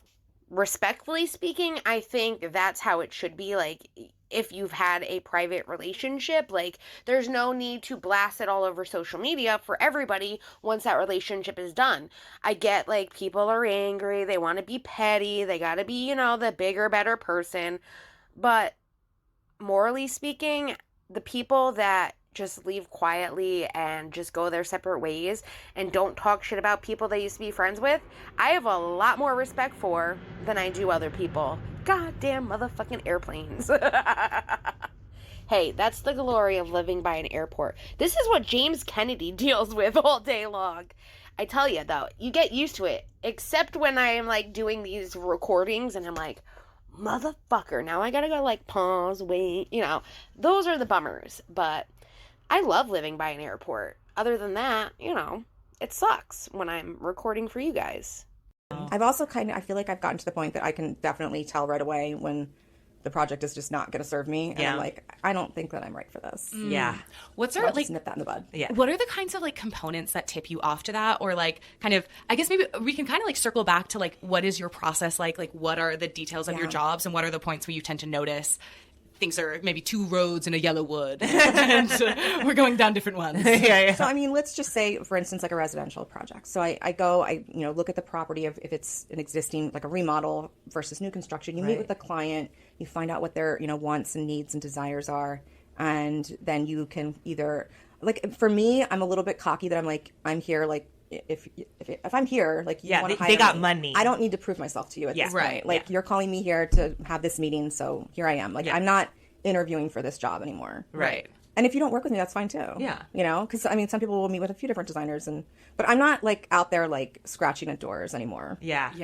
You've I've elevated established myself. Exactly. You know my work. Yeah. That's why you called me. Right. So Fuck let's get it going. Let's Yes. go. Oh, I love that. Yes. Yeah. So we'll meet. Talk about things, and then like drawing, space planning starts happening. I try if it's like a new construction or like a full gut remodel, I try to like get in there before the plans have gone to plan check, because a lot of times architects don't think about use of space. Right. And a good architect will admit that. Yeah. Yeah. Rather than trying to do like an interior designer's job as well. Yeah. So I try to get in there and have everything mapped out for how they're going to live best in that space. And then from there, we wait for the construction to start happening. Then we start doing fixtures, finishes, and equipment. I like to kind of present a lot of things in concept boards, renderings as well. And then, all the fun stuff, the shopping, sometimes the clients want to do it, sometimes they don't. Oh. So, some people want to sit in every single chair. Some people couldn't care less. Yeah. It just depends. Yeah. So like I'm I there have for my either one one. chair. Yeah. That's fun. I do love shopping for people. That is one of the best parts of the job. It's like money that's not mine. Yeah, you're not spending someone else's money. Yeah. And you're just like kind of playing Barbie and like, oh, this would look great on you. Ugh. It's good for me because I'm expensive. Yeah. As you should When be. I'm outspending other people's money. Yeah. That's the Feels best. Is there like a network of stores that only like very kind of insiders on the industry know to shop at? Or are you going to places that other people might have heard of, but because of your expertise, you're like pulling stuff that they might not find themselves? I think, where I'm at with, because I do commercial, I do hospitality, I do residential. So I shop everywhere. Okay. There's definitely, higher end stores that are trade only. So you can't go in there as, a civilian off the street. You've got to go in with a trade professional. Oh, dang. I Like want the to go in Pacific Design one. Center. Yeah. Oh. So like, VIP. I love anything Yeah. VIP. So, I mean, those stores are, exclusive to the trade. And I think that's a good thing because a lot of really high-end residential or high-end commercial, they want to have things that other people don't. Yeah, I get that. And, they want a more unique, tailored, catered looking design. Yeah. And, CB2 is just not going to happen. Yeah. Yeah, if you go into a rich person's house and it's like IKEA, you're going to be like, that's something. not gonna happen. Yeah. Those are the people that didn't hire us. Yeah. You're like, This is all very fascinating. I love learning about like different jobs, different careers, what they entail, and I'm just sitting back and enjoying this. Are you guys enjoying this? If you're learning something new, let me know down below. I love learning at least one new thing a day. Like, that is my goal. Because you can never consume enough knowledge. So, I feel like I do high and low really well. Yeah. I don't want a rich person to have the same vase as me. Like I kind of want them to be extraordinary characters a little bit. Yeah. And they probably want to be too. Yeah. Exactly. Yeah, like what kind of energy do you feel like the high profile clients bring into the process working with you, and like what ways does that kind of manifest or come out? I feel like some of my wealthiest clients are not what you should expect. They're just like, I'm not out there like with, like high-end socialites. I've got more like, this is LA. Yeah. So I feel like I have more of kind of like a cooler clientele. Yes. You're like silver, like rich mama. Yeah. Yeah. So I don't think I can, obviously I have projects in, Beverly Hills and Bel Air and things like that, but I don't, I feel like I just have like a really eclectic clientele. Right. Like the millennial, like cool, like artsy, see. And that's probably why I become friends with most of my clients. Yeah. Truly. I love that. Some of my clients, I like, just don't want to quit. I'm like, I just want to hang out over here now, you know? In this beautiful home I built. Yeah. May I ask, what is your opinion on man caves and she sheds?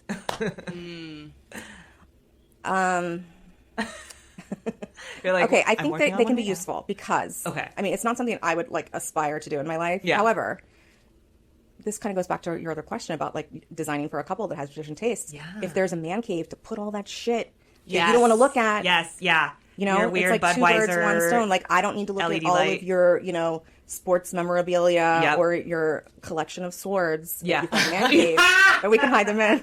See what I did there? Oh, yeah. I've definitely dusted off a few swords in my life. In your days. In my days. Goddamn swords. That's so funny. Ladies, how are we forgetting the collection of penis flutes, too? Not just swords, but weird nostalgia, like penis flutes that he made Anne glue back together. I still can't believe that. I wonder if she ever talked about that in a past episode. I need to go back and find out. If I do, believe me, I will clip it for us.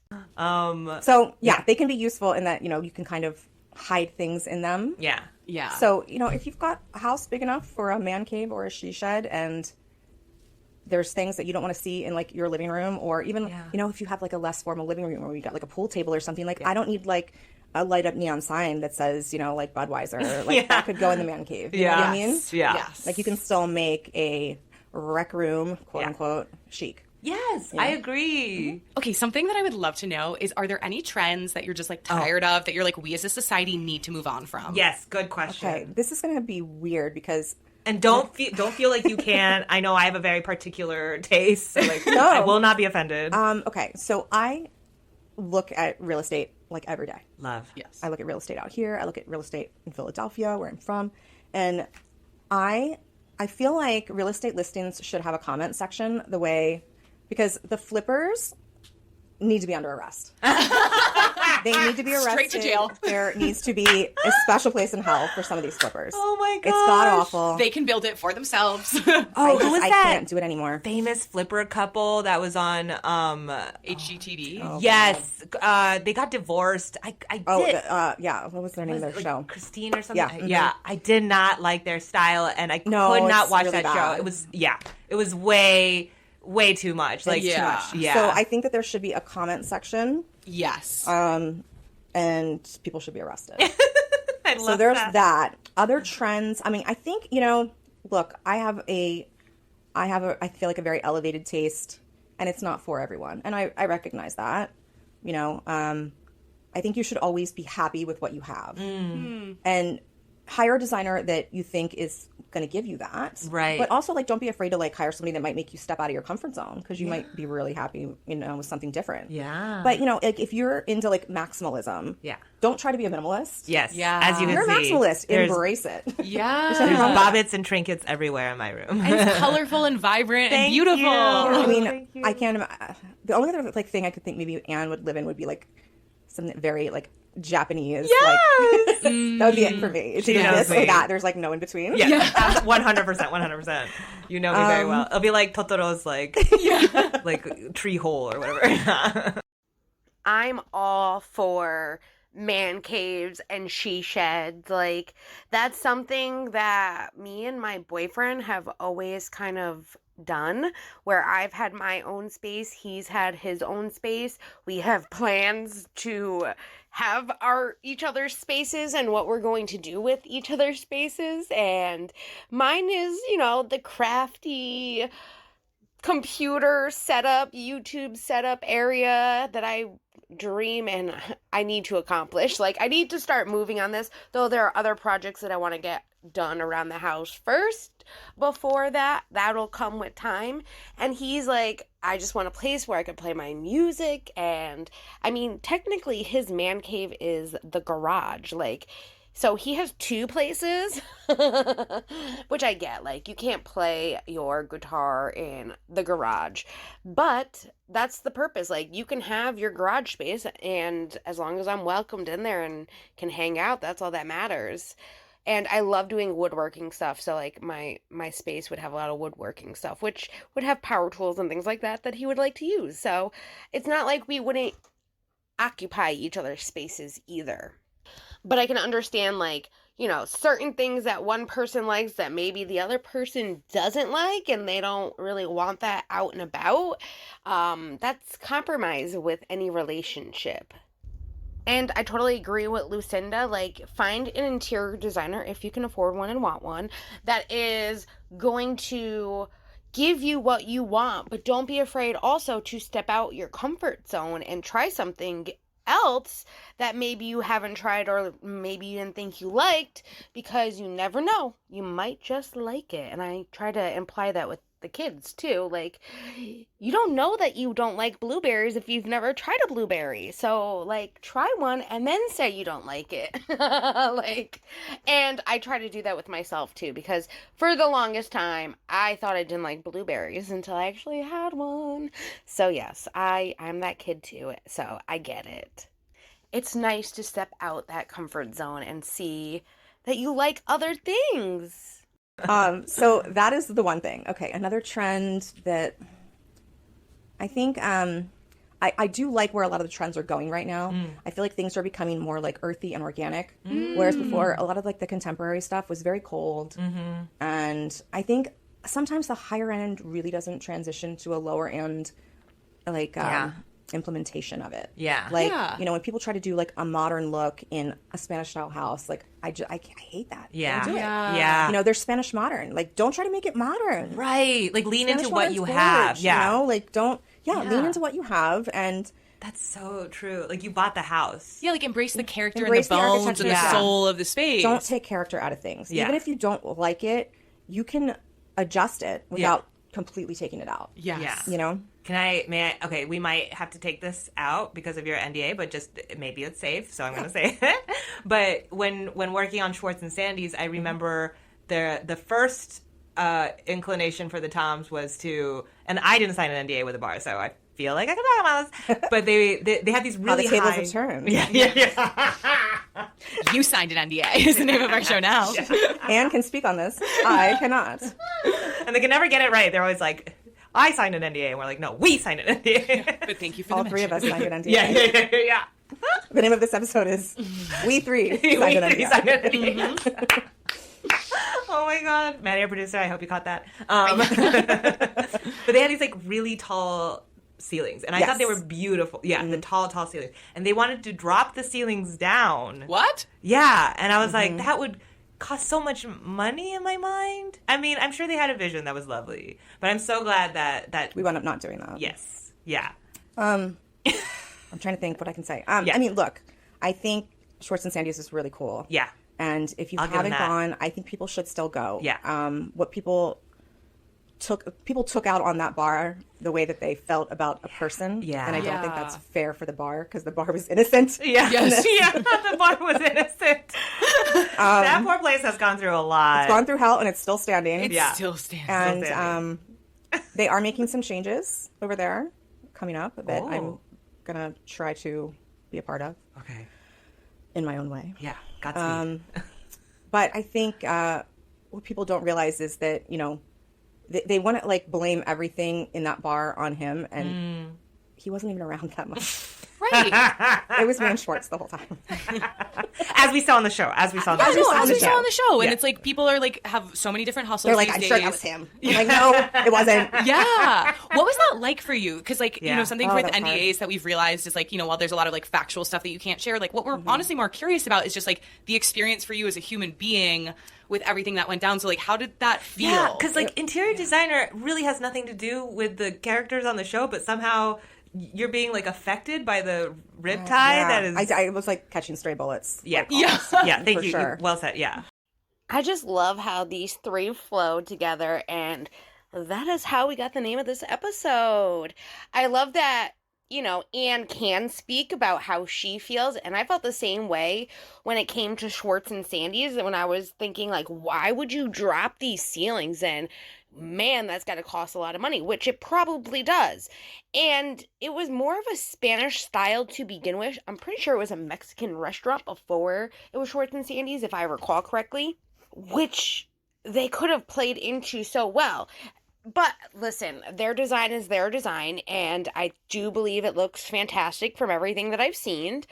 And I will say this, when everything happened with Scandoval and everyone was taking it out on Schwartz and Sandy's, I even said back then that why are you taking it out on a business? There are employees that work there. It's not just him that owns the place. He is a tiny fucking percentage, and like, really, like, who is it affecting? It's not really affecting him. He was out on the freaking road touring where everybody else was left behind to clean up his mess. And people were being very cruel to that restaurant, what they were doing, what they were saying, going on Google, making fake reviews.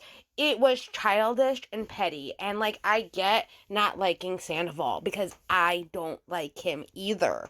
But I'm not going to take it out on a restaurant that, yes, it has like what, half of his name on the building, but reality is he's probably not there 80% of the time. So it's affecting the people that are working there, that are giving their all to the restaurant, that have given their all to the restaurant, that were affected. And Schwartz was definitely one of them.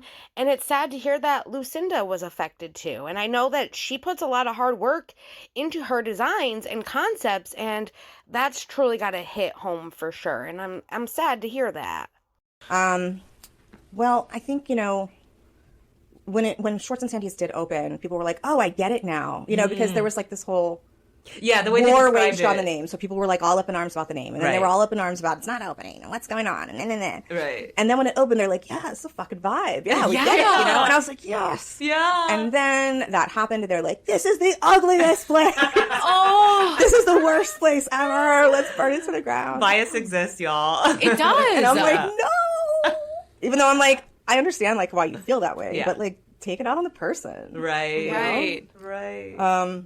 So I don't want to see anything bad happen over there. Yeah. I think, you know, a lot of people did work really hard on it that were not him. Yeah. And, you know, if you can't separate that, then maybe you have more problems. Yeah. you need to get a master of like emotional like if you're interior a watcher of the architecture. show and you just like are like, I would never go there, like that's fine, don't go there, but don't go online and like troll accounts and talk about how ugly everything is, and you know, like you like find something better to do with your life. I pray for you. Right. And there's a nice little pizza place right next door. You can go there. Yeah, fresh chain. There's plenty of nice places to chain. go. Like just like don't spend all of your time and energy like hating a restaurant. Well, because it's like that thing of when your friend's venting, and like for the most part, unless it's like a friend where you're like, you have a history of coloring stories a certain way. In general, like I'm listening to it and I'm like, yeah, totally, I'm on your side. Like you're only looking to like affirm what they're saying, right? Without like being like discerning or like having a more objective opinion. So it's like people can just like latch on to design choices and like color it in like such a nasty way, and they're not looking to actually be discerning. And I'm sure if they actually met you, or even if they went in the bar, there's no chance that they would have that reaction. I actually have a life experience that has tainted, is like a microcosm of this. But in 5th grade, I got, so Limited was like the shit when I'm probably dating myself, but like I'm 22. Anyways, a Limited sweatshirt was really popular. I got a forest green one when I went to school, feeling so confident, gotten those compliments. No joke. A teacher came out wearing the exact same Limited sweatshirt. Yeah, and immediately, in like a micro instant, I became like uncool, and I had to like take the sweater off and tie it around my waist. Like I'm not matching with a teacher. No. But it really is like that green sweater could have been the coolest or the worst thing to wear that day. Right. Like, yeah, it has nothing to do with the actual sweater. Unfortunately, it's sad and it's true. Like, biases do exist, and they exist everywhere, no matter where you are. And perfect example, like, and you're not dating yourself. I too know the Limited, and it was a hot ticket item back in the day. But, you know, I hate to say, even here on YouTube, there are so many biases and people that, you know, if you are in this creator's chat, you are automatically the devil. You worship Satan. You are the worst person alive. And reality is, that's not true at all.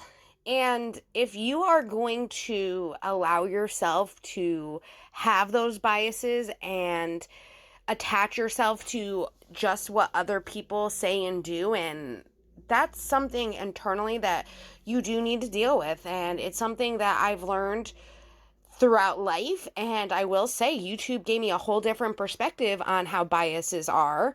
And I've learned to just do what I want to do. Go where I want to go, have fun where I want to have fun, and be kind to people who are kind to me, because that's who I am.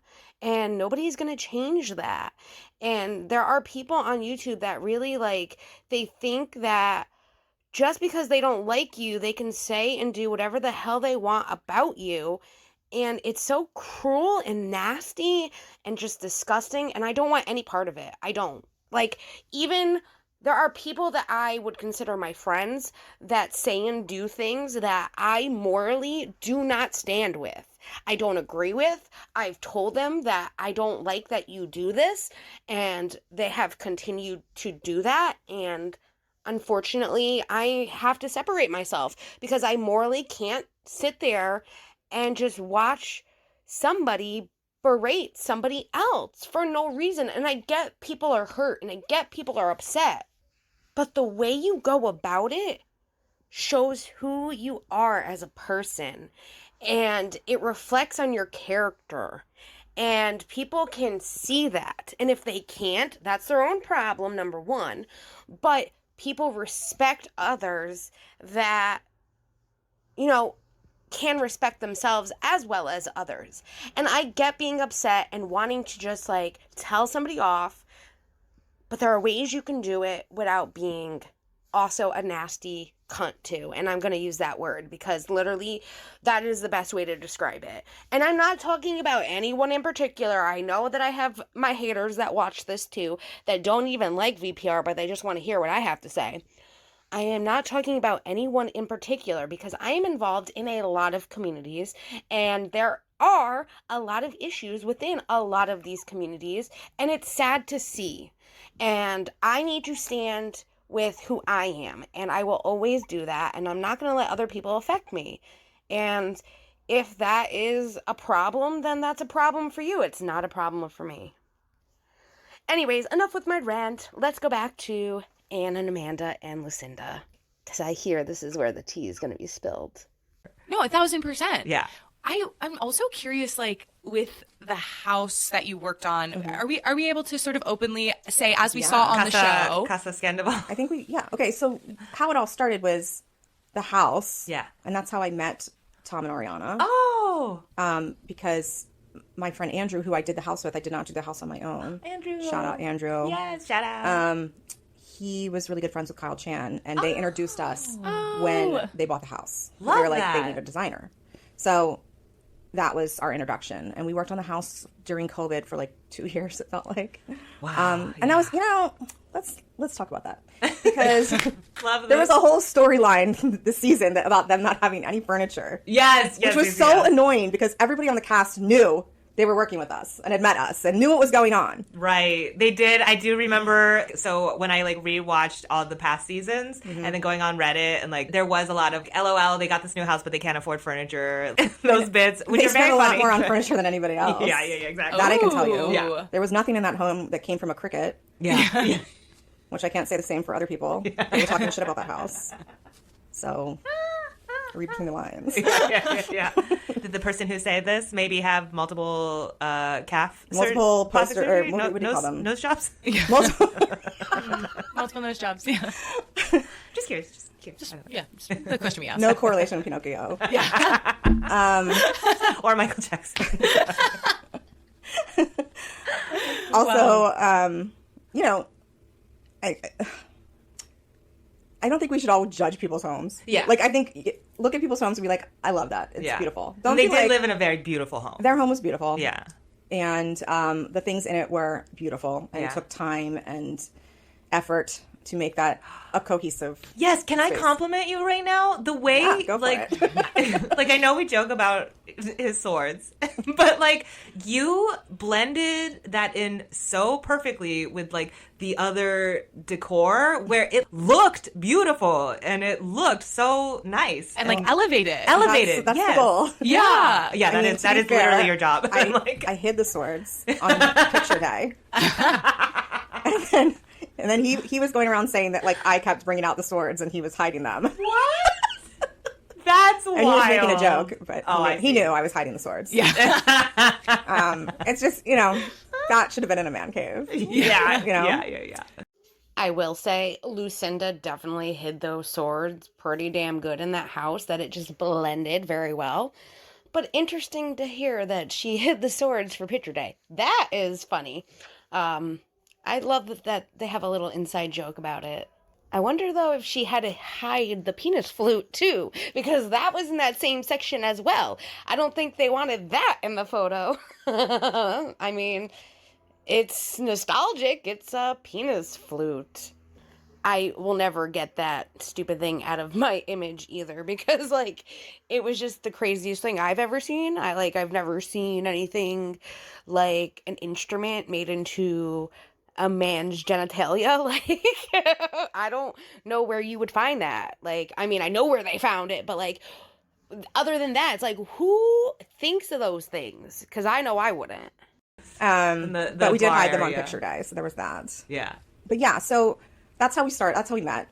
And I worked with them for like 2 years, and now I can say like when I went on to do the bar by myself, I realized how much Ariana made him tolerable.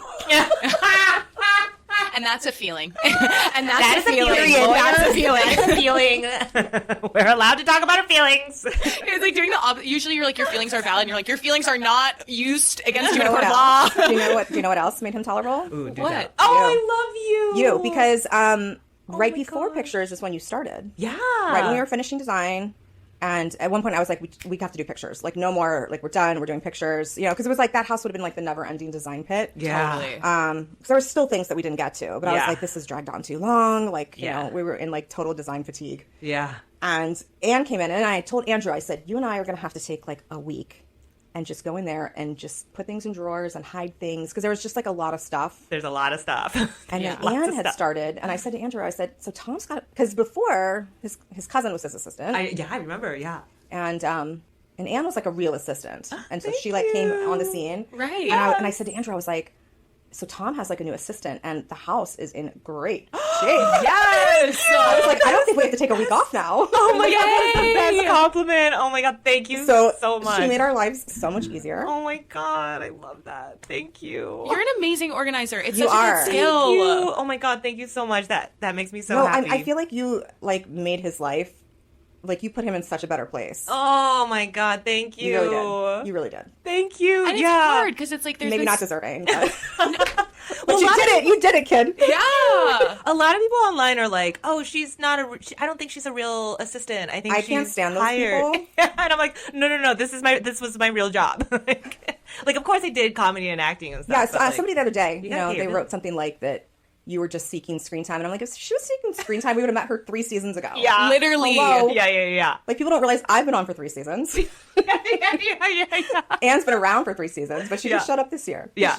She wasn't seeking airtime. And I'm only in, and if you don't, I feel like I say to people, like, if you don't know me, like, if you're not friends with me or know me, you don't notice me. Yeah. Like, I'm not a cast member, you know? Yeah, exactly. Like, I'm just there doing my job. Just a and I happen to well-dressed be- woman who's like making stuff happen in a scene between trying a to lot make of crazy happen. drama.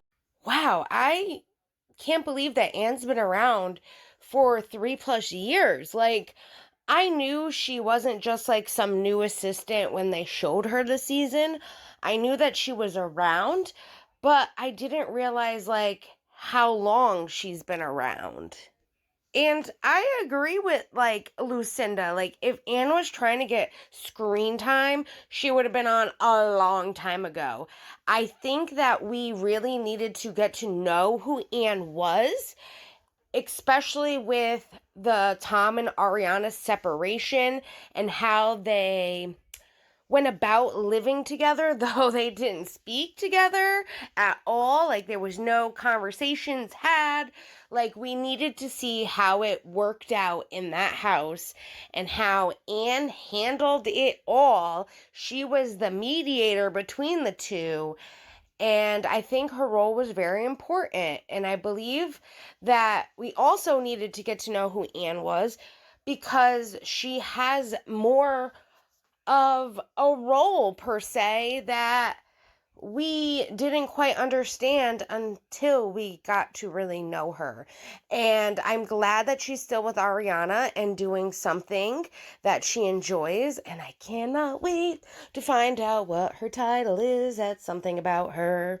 I don't know why I just sang that, but clearly this is where it's like, people are like, oh, Ariana is heartless. She don't care about nobody but herself. It's like, no, this is where Ariana shines and shows you she's a caring person. I do believe wholeheartedly, like, she didn't want anything to happen with Ann and Tom, like, her, like, not being Tom's assistant. And she really just, like, felt bad for her and knew that her capabilities extended way more than just picking up his dirty drawers off the floor. And I think she, in a very nice way, like, I think that Tom was evil for spying on their conversation, especially when she had Ann over, just to kind of go over what, like, assistant duties she's looking for and things like that. I will say it was a little awkward that Ann was kind of, like, promoting herself, though. Listen, why wouldn't you? It's like a step up in that sense. And it wasn't like she was just going to leave Tom for Ariana. That was never the plan. And yet he put that into action because he didn't like what was being said, though he should have never heard the conversation because it was between them two. And I do believe that even if Ann stayed, say, as Sandoval's assistant, that even Ariana might have still gave her that opportunity, saying, hey, listen, this is what we need, and I'm presenting this opportunity to you because I believe it's a better fit for you, and it's a step up in the right direction, and you're actually doing something that your job title describes, not like just being the maid around the house. So, you know, if he's mad that, like, Ann wanted to better herself, that's his own fault. She needs to look out for herself, what's best for herself, and if that's a step in the direction she wants to go in life, why not? I think Ann is very organized. She makes a great assistant. She's very thorough, like, very detailed. And those are all great things that you want in an assistant. And here I am on my Ann rant. But Ann is such a sweet person, and everything that I've gotten to know about her, I truly just think she is the most cutest thing in the world. I adore her, and I'm happy to see that she's happy. She's enjoying what she's doing. She's enjoying the podcast, and that she's excelling in every aspect of her life that she wants to excel in. That's what we all hope for in life. So I can only wish the best for her as I do everybody else. And I believe that she's got what it takes, and she will shine. And she's not going to let no Sandoval dull that shine. What's so funny is you do like, you see me in the background often of, like, the past seasons, like a teeny tiny dot in the background. Yeah. And one moment was you know what, the one night that you did film that didn't make the cut? Which The one? Buckaroo birthday. Oh God, yes! Why didn't that make the cut? That was so I was good. so glad because my dancing was so bad. So basically, it was like Tom had this, like, birthday. It was at, like, a rodeo bar. Yeah. Where was that? Like Thousand Oaks or nowhere. something. Yeah, it was very far away. Yeah. We all carpooled. Yeah, I drove myself because I'm the assistant. I had, like, I stuff drove to Kyle bring. and Andrew.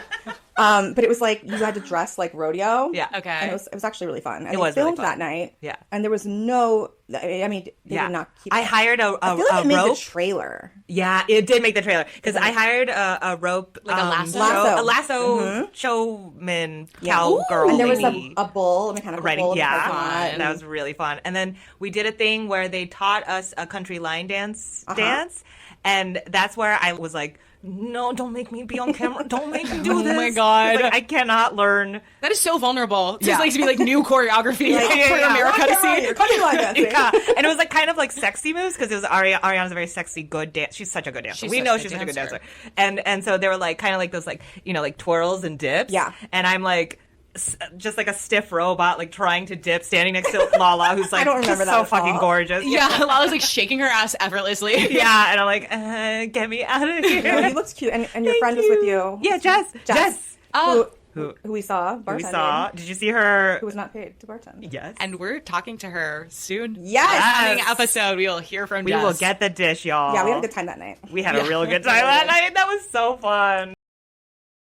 See, that's so cool. And I'm definitely going to go back and do a Where's Ann? Let me find Ann. I totally remember that birthday and the whole theme and all of that. And the lasso girl and the dancing. I would have loved to see Ann dance, even though she was probably like freaking out because she was next to Ariana, who was dipping and twirling. And she's like, robot, dip, twirl, don't look at me. But she spilled some tea. So Jess, aka the friend, aka she was not really a friend, she was the bartender for Tom's, I believe, birthday party it was this season. You know, the one in the kitchen. She had short red hair. She had come forward after even that episode and was like, first off, they put me as a friend, and I wasn't even a friend. And second off, he didn't even pay me, and I was supposed to get paid to bartend. So come to find out, Jess, aka bartender / friend, is really Ann's friend, who Ann probably said, hey, my friend can be, the bartender for your party if you need her. But come to find out, Jess was also at Sandoval's birthday prior with Ann at the cowboy event. So maybe, I could see where they maybe thought she was a friend, though technically she was just really an acquaintance. A friend of a friend. That's what they should have put. A friend of a friend. Or a friend of Ann's / bartender. That would have been more accurate VPR. See the little tea that we get? I love it. Are you guys loving it? That's the question. Let me know down below. So Ann has filmed before. She's a real assistant. Yeah, she really works for him. She's not a paid actor. I'm not a paid actor. I if get she was a paid paid to act actor, in she would other be on stuff. Vanderpump Rules.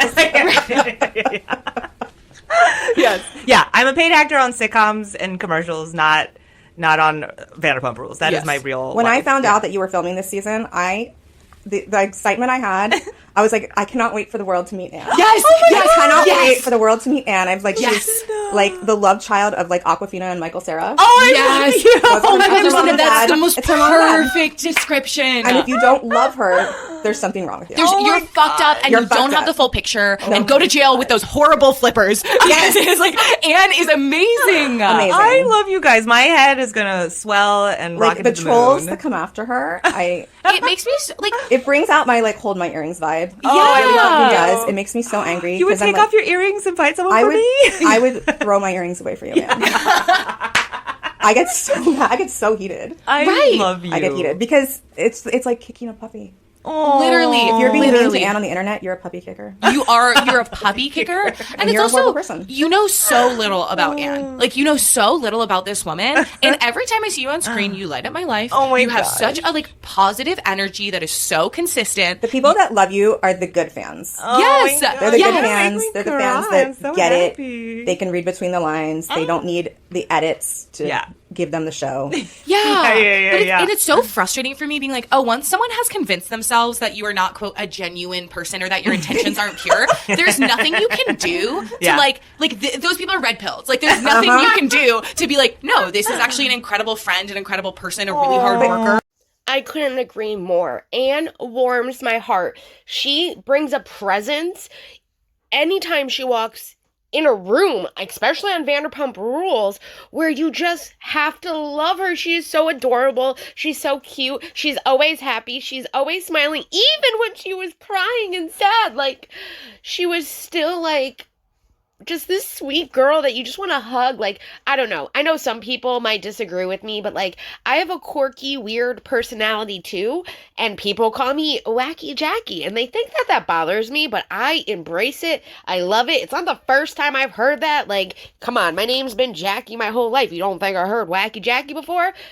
It's something I would get tattooed on me because I embrace my weirdness. I love being wacky. And I also understand what, like, Amanda is saying, like, when people just, like, automatically put, like, you're not being genuine, and that's their thought process, there's nothing really you could do to change their mind, but they don't know you. They don't know you. And it's their loss in the long run, and I know who I am, just like Anne knows who she is. She's a wonderful person. She's a great friend. She is just full of life, and if you think she is not being genuine or sincere, then that is your loss. You are missing out on somebody that is incredible. And I deal with that all the time here on YouTube. So, you know what, Anne, we love you here, and I can see through all of it, and I know who you are. You're a wonderful person, and I know it truly broke your heart when everything happened and Scandoval happened and all of that, and we could see that you were torn. At least I could, and I felt so bad for you. I'm happy that you're in a much better place and you are living your life to the fullest.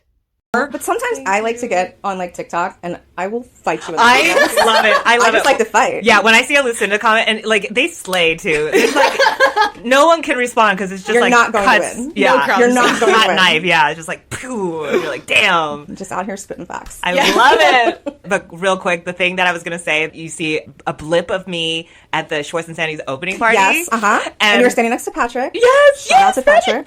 Shout out to Patrick. But I'm on the job, and, like, Schwartz and Tom are chill about it, but I remember distinctly Greg being like, you're working here, you're professional, please don't partake in the cocktails. And the moment I had a free time, I was like, I'm going to have a little cocktail tasting. And they caught it on camera and aired it. And I was did they? I didn't was like, that. oopsies. But I didn't get in trouble, so thank God. Smashed that night. Yeah. Those drinks are strong. They were delicious. I will admit, I had a couple. Legit hungover.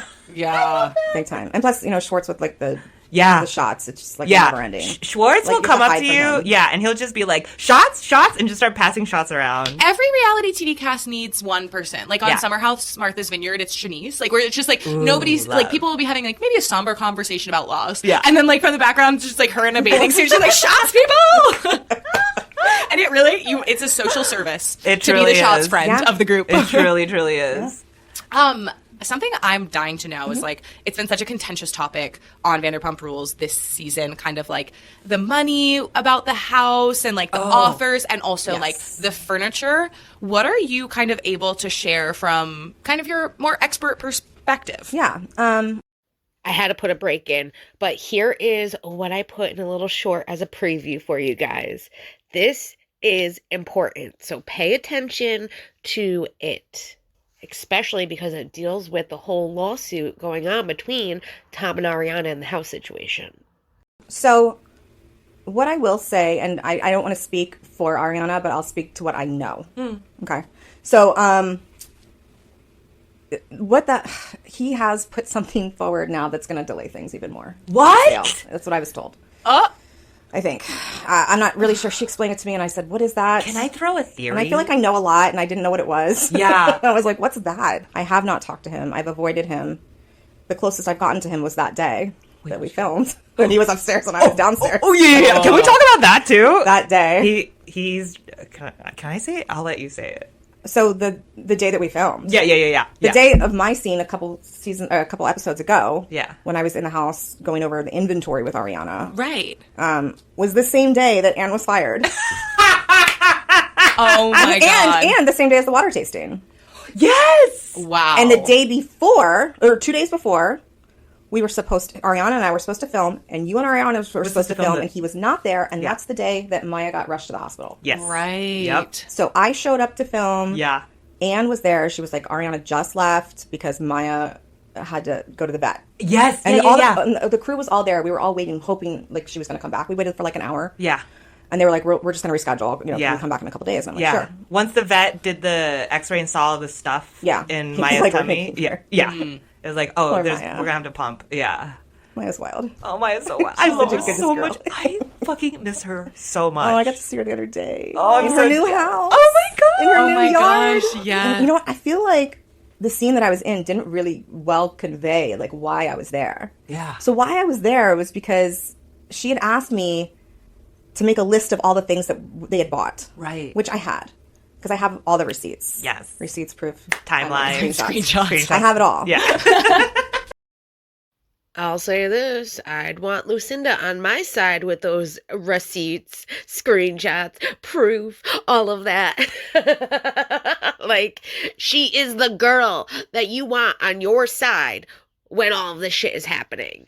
But, oh my God, and to even just find out, like, the day that Maya went to the hospital, like, Lucinda was supposed to shoot, and that's when Ann was there too, and then all of that happened, and it just makes it even more like, huh, I wonder, motherfucking Sandoval, dude.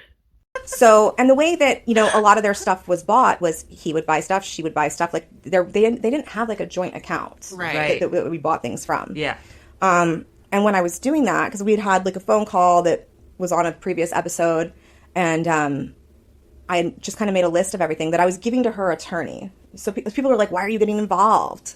Because it's your job. Well, I was asked, and I wanted to. Yeah, So, and also you're friends with Ariana. Of course you're going to how help you her. like me now? Like, I don't care. Right, you're the one who knows. Like, you have the receipts. Like, you just have the Exactly. information. It makes sense to go to the person with in the your information. job archive. Yeah, Yes. exactly. I keep those files. Yeah. So anyway, I went over to go over things with her, so that she could pass those on to her attorney, because what she wanted to do, and this, I think it was revealed in the after show, and I don't really watch the after show, but I need to. I've seen a couple. I watched that. So yeah. what she wanted to do was, in her counter offer to his, we'll call it an offer, to buy the house, she was proposing that they donate all of the furniture that they had bought together Love.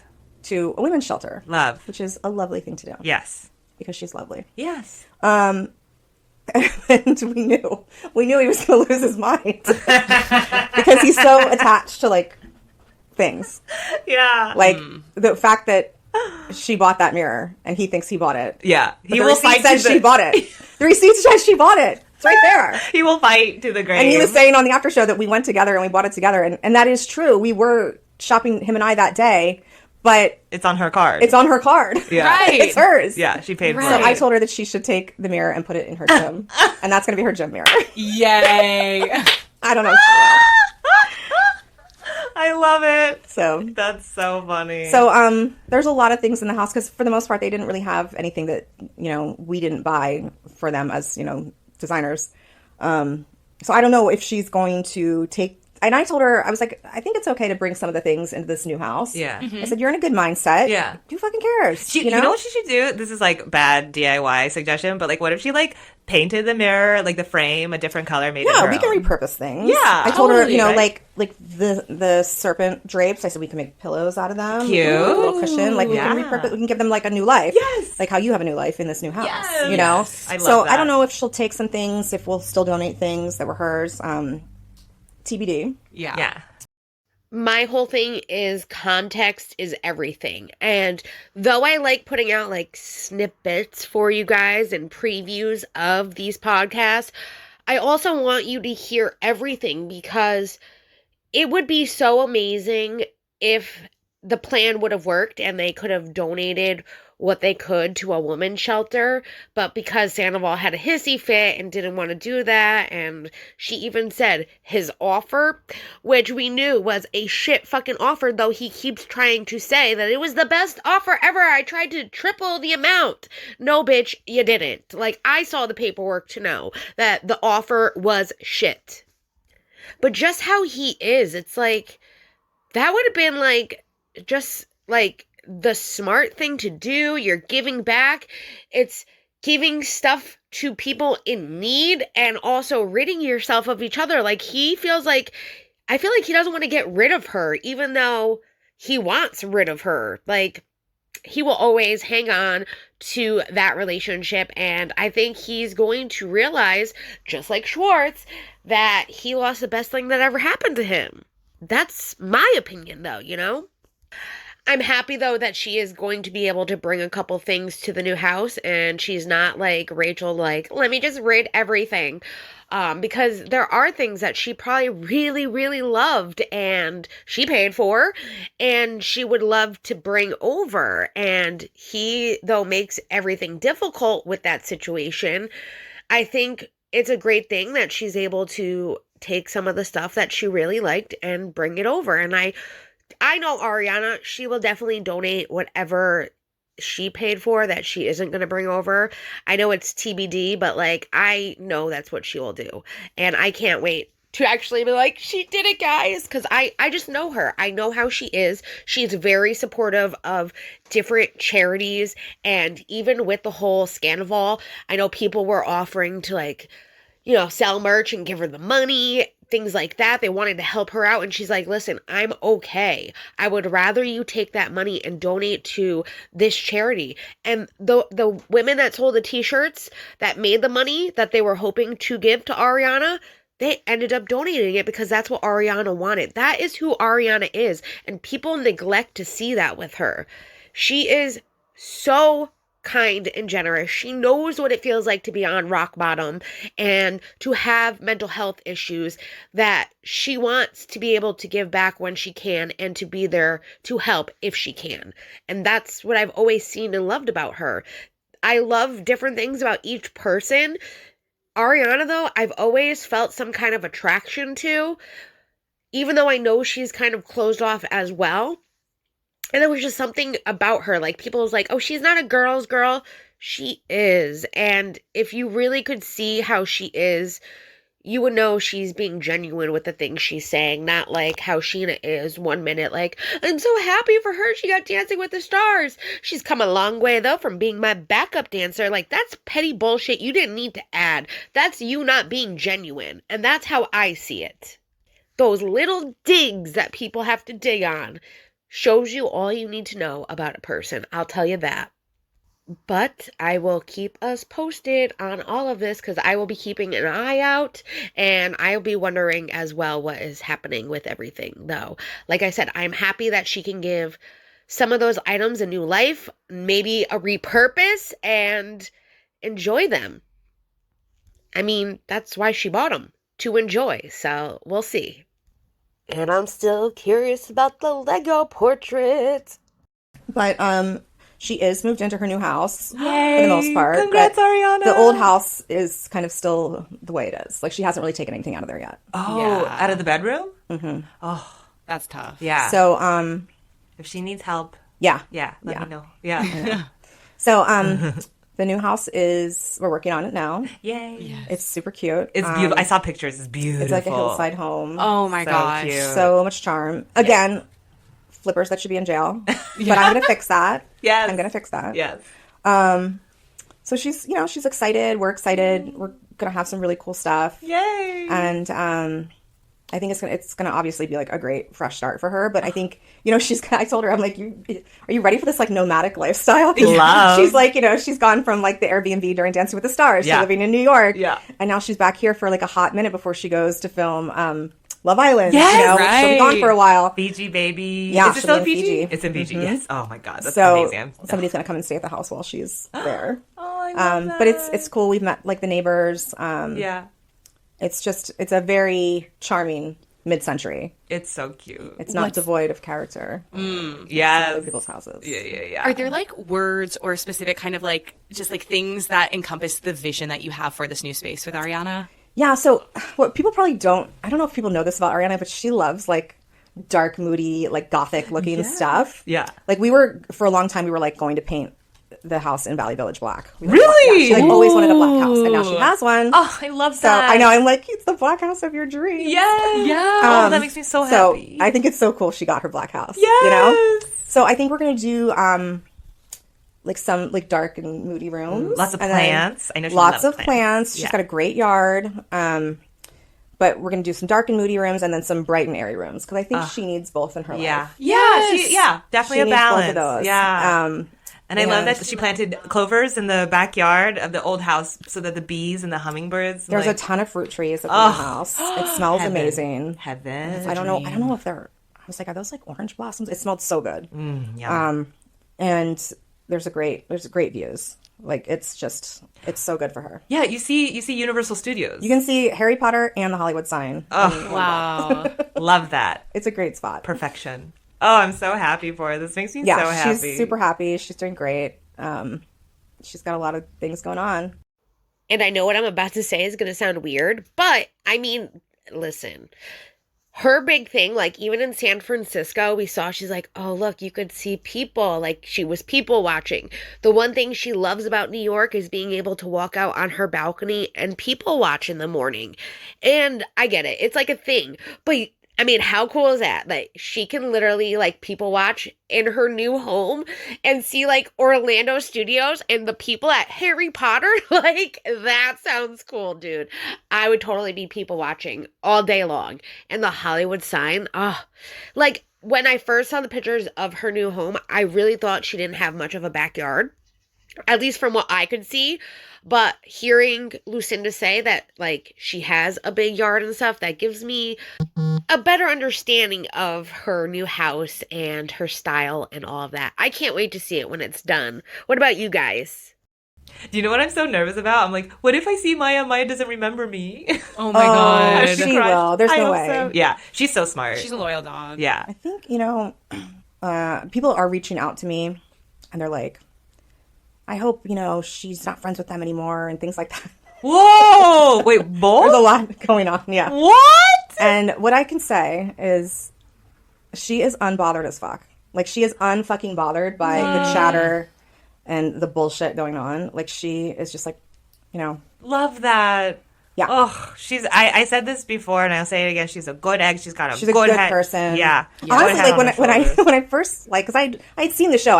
Andrew is a fan of Bravo. Like Andrew watches every Bravo show. I was like, I'd seen the show. Like, I watched the show. Yeah. Like, I knew exactly who they were, but like, I wasn't like the biggest fans. Right. Sure. You're like, But then, like, when I met her and stuff, and I'm Yeah. like, all right, we probably hate the same things. I'm just like, okay, like, she's my people. Yes. But yeah, I think, her whole mindset right now is she's so good. Like, she's unbothered by petty people that need to constantly be talking about her in the press and, trying to get attention based on her name. She's just like living her life and doing her thing and kicking ass. Yes. Oh, yes, queen. I that's love beautiful. that. Oh my God, that makes me so happy. Lucinda, you're the absolute best. If Yeah. people No, want you more are. from you, You are. where should they go to find you? Yeah. Well, Concept XL is my company. XL, like extra large. And let's see, on Instagram, I'm Pache like Versace. And I think I'm the same on TikTok too. Okay. Or it might be Lucinda. I'm not sure. Yeah, now I don't know. We chat on TikTok and Instagram all the time, and I'm like, how do I not TikTok know? is my love. Like, if I send you TikToks, it's because I love you. Oh, I It's love my love that. language. It's intimate. Yeah. I remember the first time, like, me and Ariana started sending TikToks to each other. I'm like, Yeah. oh my God, we're friends. Yeah, it feels good. Yeah, it feels so good. Yeah. Okay, so we'll put in the show notes where to find you on TikTok. Yeah. Or conceptxl.com is my website. You can email me there. Yay. Or you can just run into me running around town because I'm out and about. You're a busy lady. Yes. yes. So, working on her house right now. Nice. Working on a new nightclub in West Hollywood. Oh, obsessed. Coming soon. I do love watching your stories because you show the projects you're working on, and they're so I'm trying to amazing. get better at social media. I'm not the best. But I'm good at stories. We're bad at it too. Yeah. I aspire to be a better TikToker. I used to love getting like super, super high and then Instagram storying like whatever show I'm watching, like Southern Charm or whatever. But now I'm like a little nervous. Yeah, because you're like, there's people who are gonna see this now. I used to love being publicly stupid, and now I'm like, maybe I shouldn't do that. Now as you're much. gonna have all the scrutiny of the trolls. Yeah, the vultures who matter are so circling. much. I shall feed them my stupidity. Yeah. Yay! Thank you so much, Lucinda. Thank you. I love you so dearly. You're amazing. You are a queen of queens. No, You're are. so fantastic. You are. This was a dream. Yay. Yay! Big Thank yay. you. Thank you guys. Thanks for having me. What a great episode. Now, there is 3 minutes left. It is their improv comedy bit that they do, which I will put at the end of this. But this was just such a great episode. I know it was a much longer episode than normal episodes like Rachel's, but these girls do the recap, they have their guest, and they give it to us. I learned so much just from this one episode that, like, it filled my heart with stuff that I needed to know that maybe I was speculating or, like, wondering. And, you know, it just proved even more to me that who I think Ariana is actually who she is. And the show does not depict her enough of who she really is as a person. And that's just my opinion. I think they like the drama, they like the attitude, they like the facial expressions. And listen, I got some crazy ass facial expressions. I'm the type too that, like, you would know if I was mad or thought something was freaking weird just by what's on my face. So, like, I get it. I get the stank face too. But just because we have strong facial expressions doesn't mean that, like, she's not genuine. She's not caring. She's not thinking about others, but also in that same mindset now, she is so much stronger than she's ever been, and she is worried about herself being happy and staying happy and not letting anything bother her. And I admire that, because there is a lot of negative press that comes along with reality TV, and she is just continuing to shine bright like a diamond and give it her all. She's literally accomplished all of her goals, and that to me is so admirable. And it's like, girl, you have the willpower. Keep going. Don't let no one stop you. And just make the best of the moment as you can. No one could have predicted for any of this to happen. No one could have predicted that it would go like this. So why not take the opportunities that are in front of you and show everybody, this is who I am. I will put my all into everything. I am not no lazy bitch like Sandoval likes to call me. Oh, that pissed me off in San Francisco's episode when he was just like, and she's sitting there being her lazy self. Like, oh boy, you are the one. It's not her, motherfucker.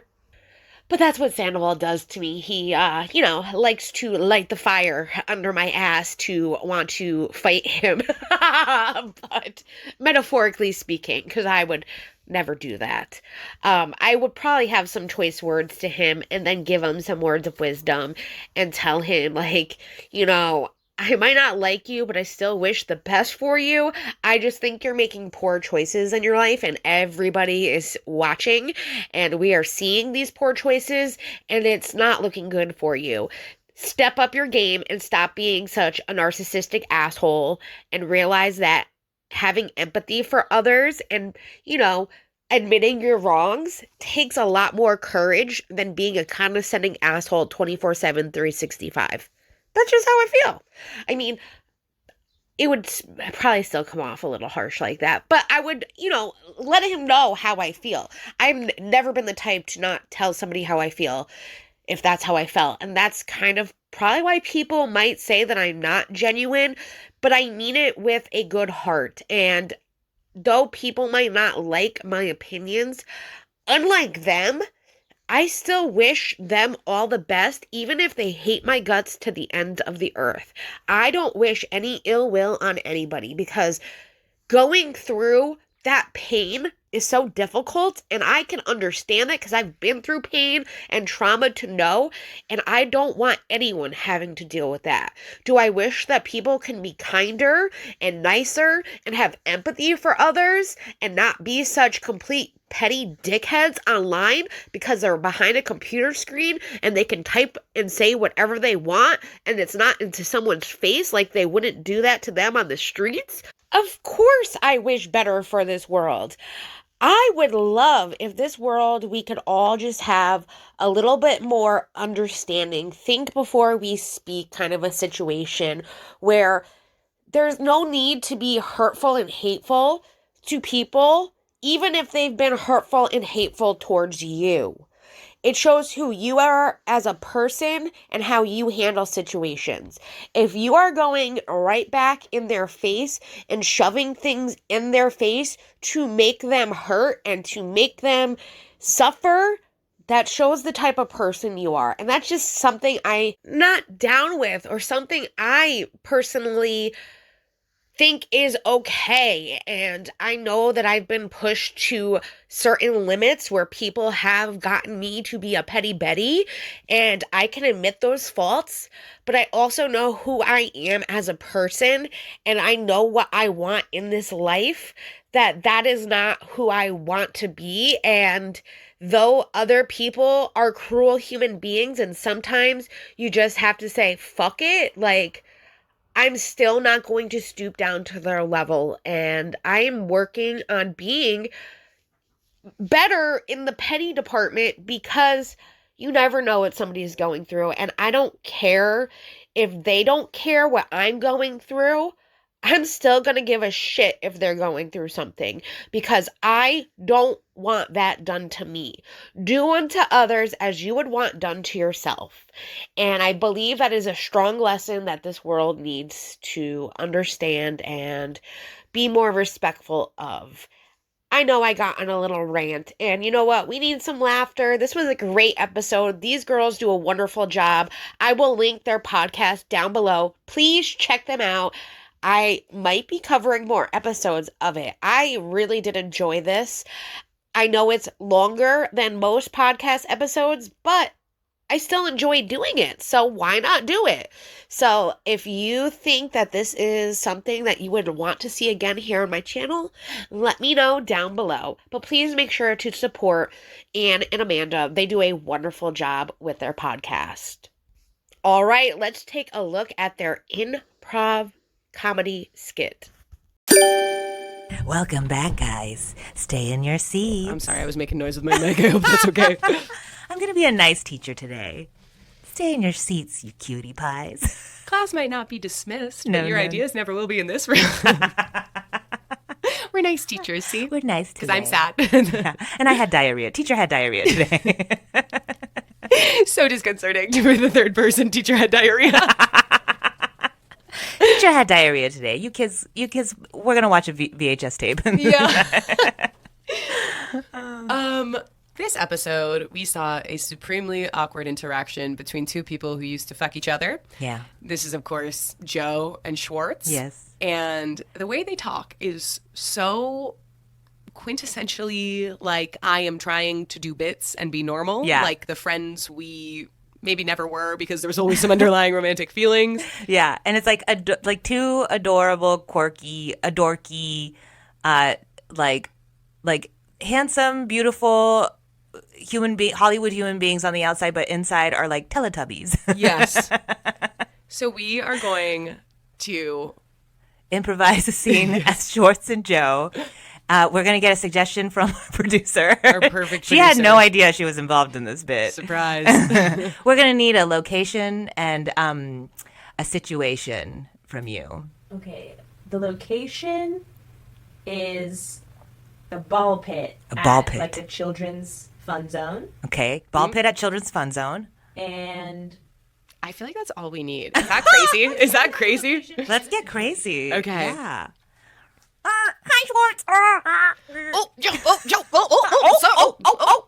I'm the ball monster, and I'm holding up two balls in front of my eyes. Boop, boop, boop, boop. Oh, I got a ball on my head. Is it a hat? It's a hat? No, it's a ball. Oh, that's a blue ball. Oh, no, not like that. No, I did not. Sorry. Oh, are Is this a moment? No. Am I giving you blue balls? That'd be weird. That'd be crazy. Joe, I'm gonna marry you. What? No. What? No. Are we getting married? Seriously? Red ball, yellow ball, beep bop. Oh, you're right. Yeah, no. Is there a wedding ring in here? Oh, let me go see. Diving. Nope, just a Cheeto. I wear my wedding ring on my toe because Katie said I can't wear it on my finger anymore. Well, if you need me to keep it safe, I'm here in the ball pit I'm with you. proposing in the ball pit. Oh As friends. Are you really? Wait, I'm sorry. Are you really? Because I've been dreaming of this moment for a while. I have a Tinder date with a 19-year-old. Oh, you're right. Oh my God. Green bracelet on. And scene.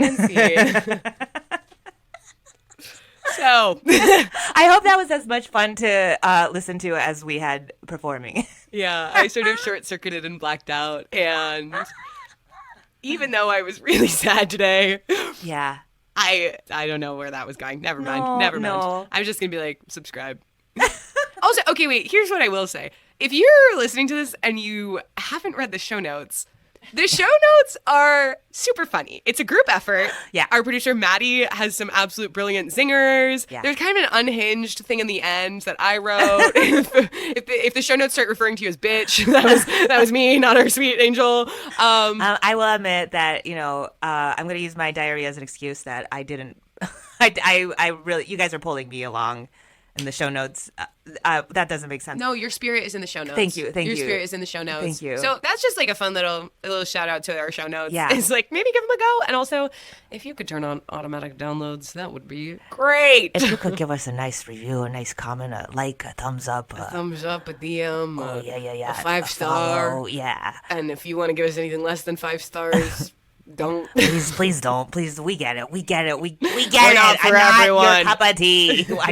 Okay. Okay. You don't have to put in the extra energy to take us down. I Don't waste your understand. time with us if you don't like us. I had diarrhea, so much of it today. Please be kind. It's starting to stress me out. So the number of times you mentioned diarrhea it's traumatizing. is making me worried about like how impactful it must have been. I literally had to text my therapist like, is there another, can we reschedule please? Oh no. It was that bad. Yeah. I was having a time. Oh no. Well, Human's human. human's human. We love you guys. All right, that's it for We Signed an NDA with Ann and Amanda. Make sure to let me know what you thought of it down below in the comments. Make sure to like this video and subscribe to my channel. Go back, hit notifications to all. That way you get notified every time I post a video or go live. I hope you all have a wonderful weekend. It's Friday. Bye, everyone.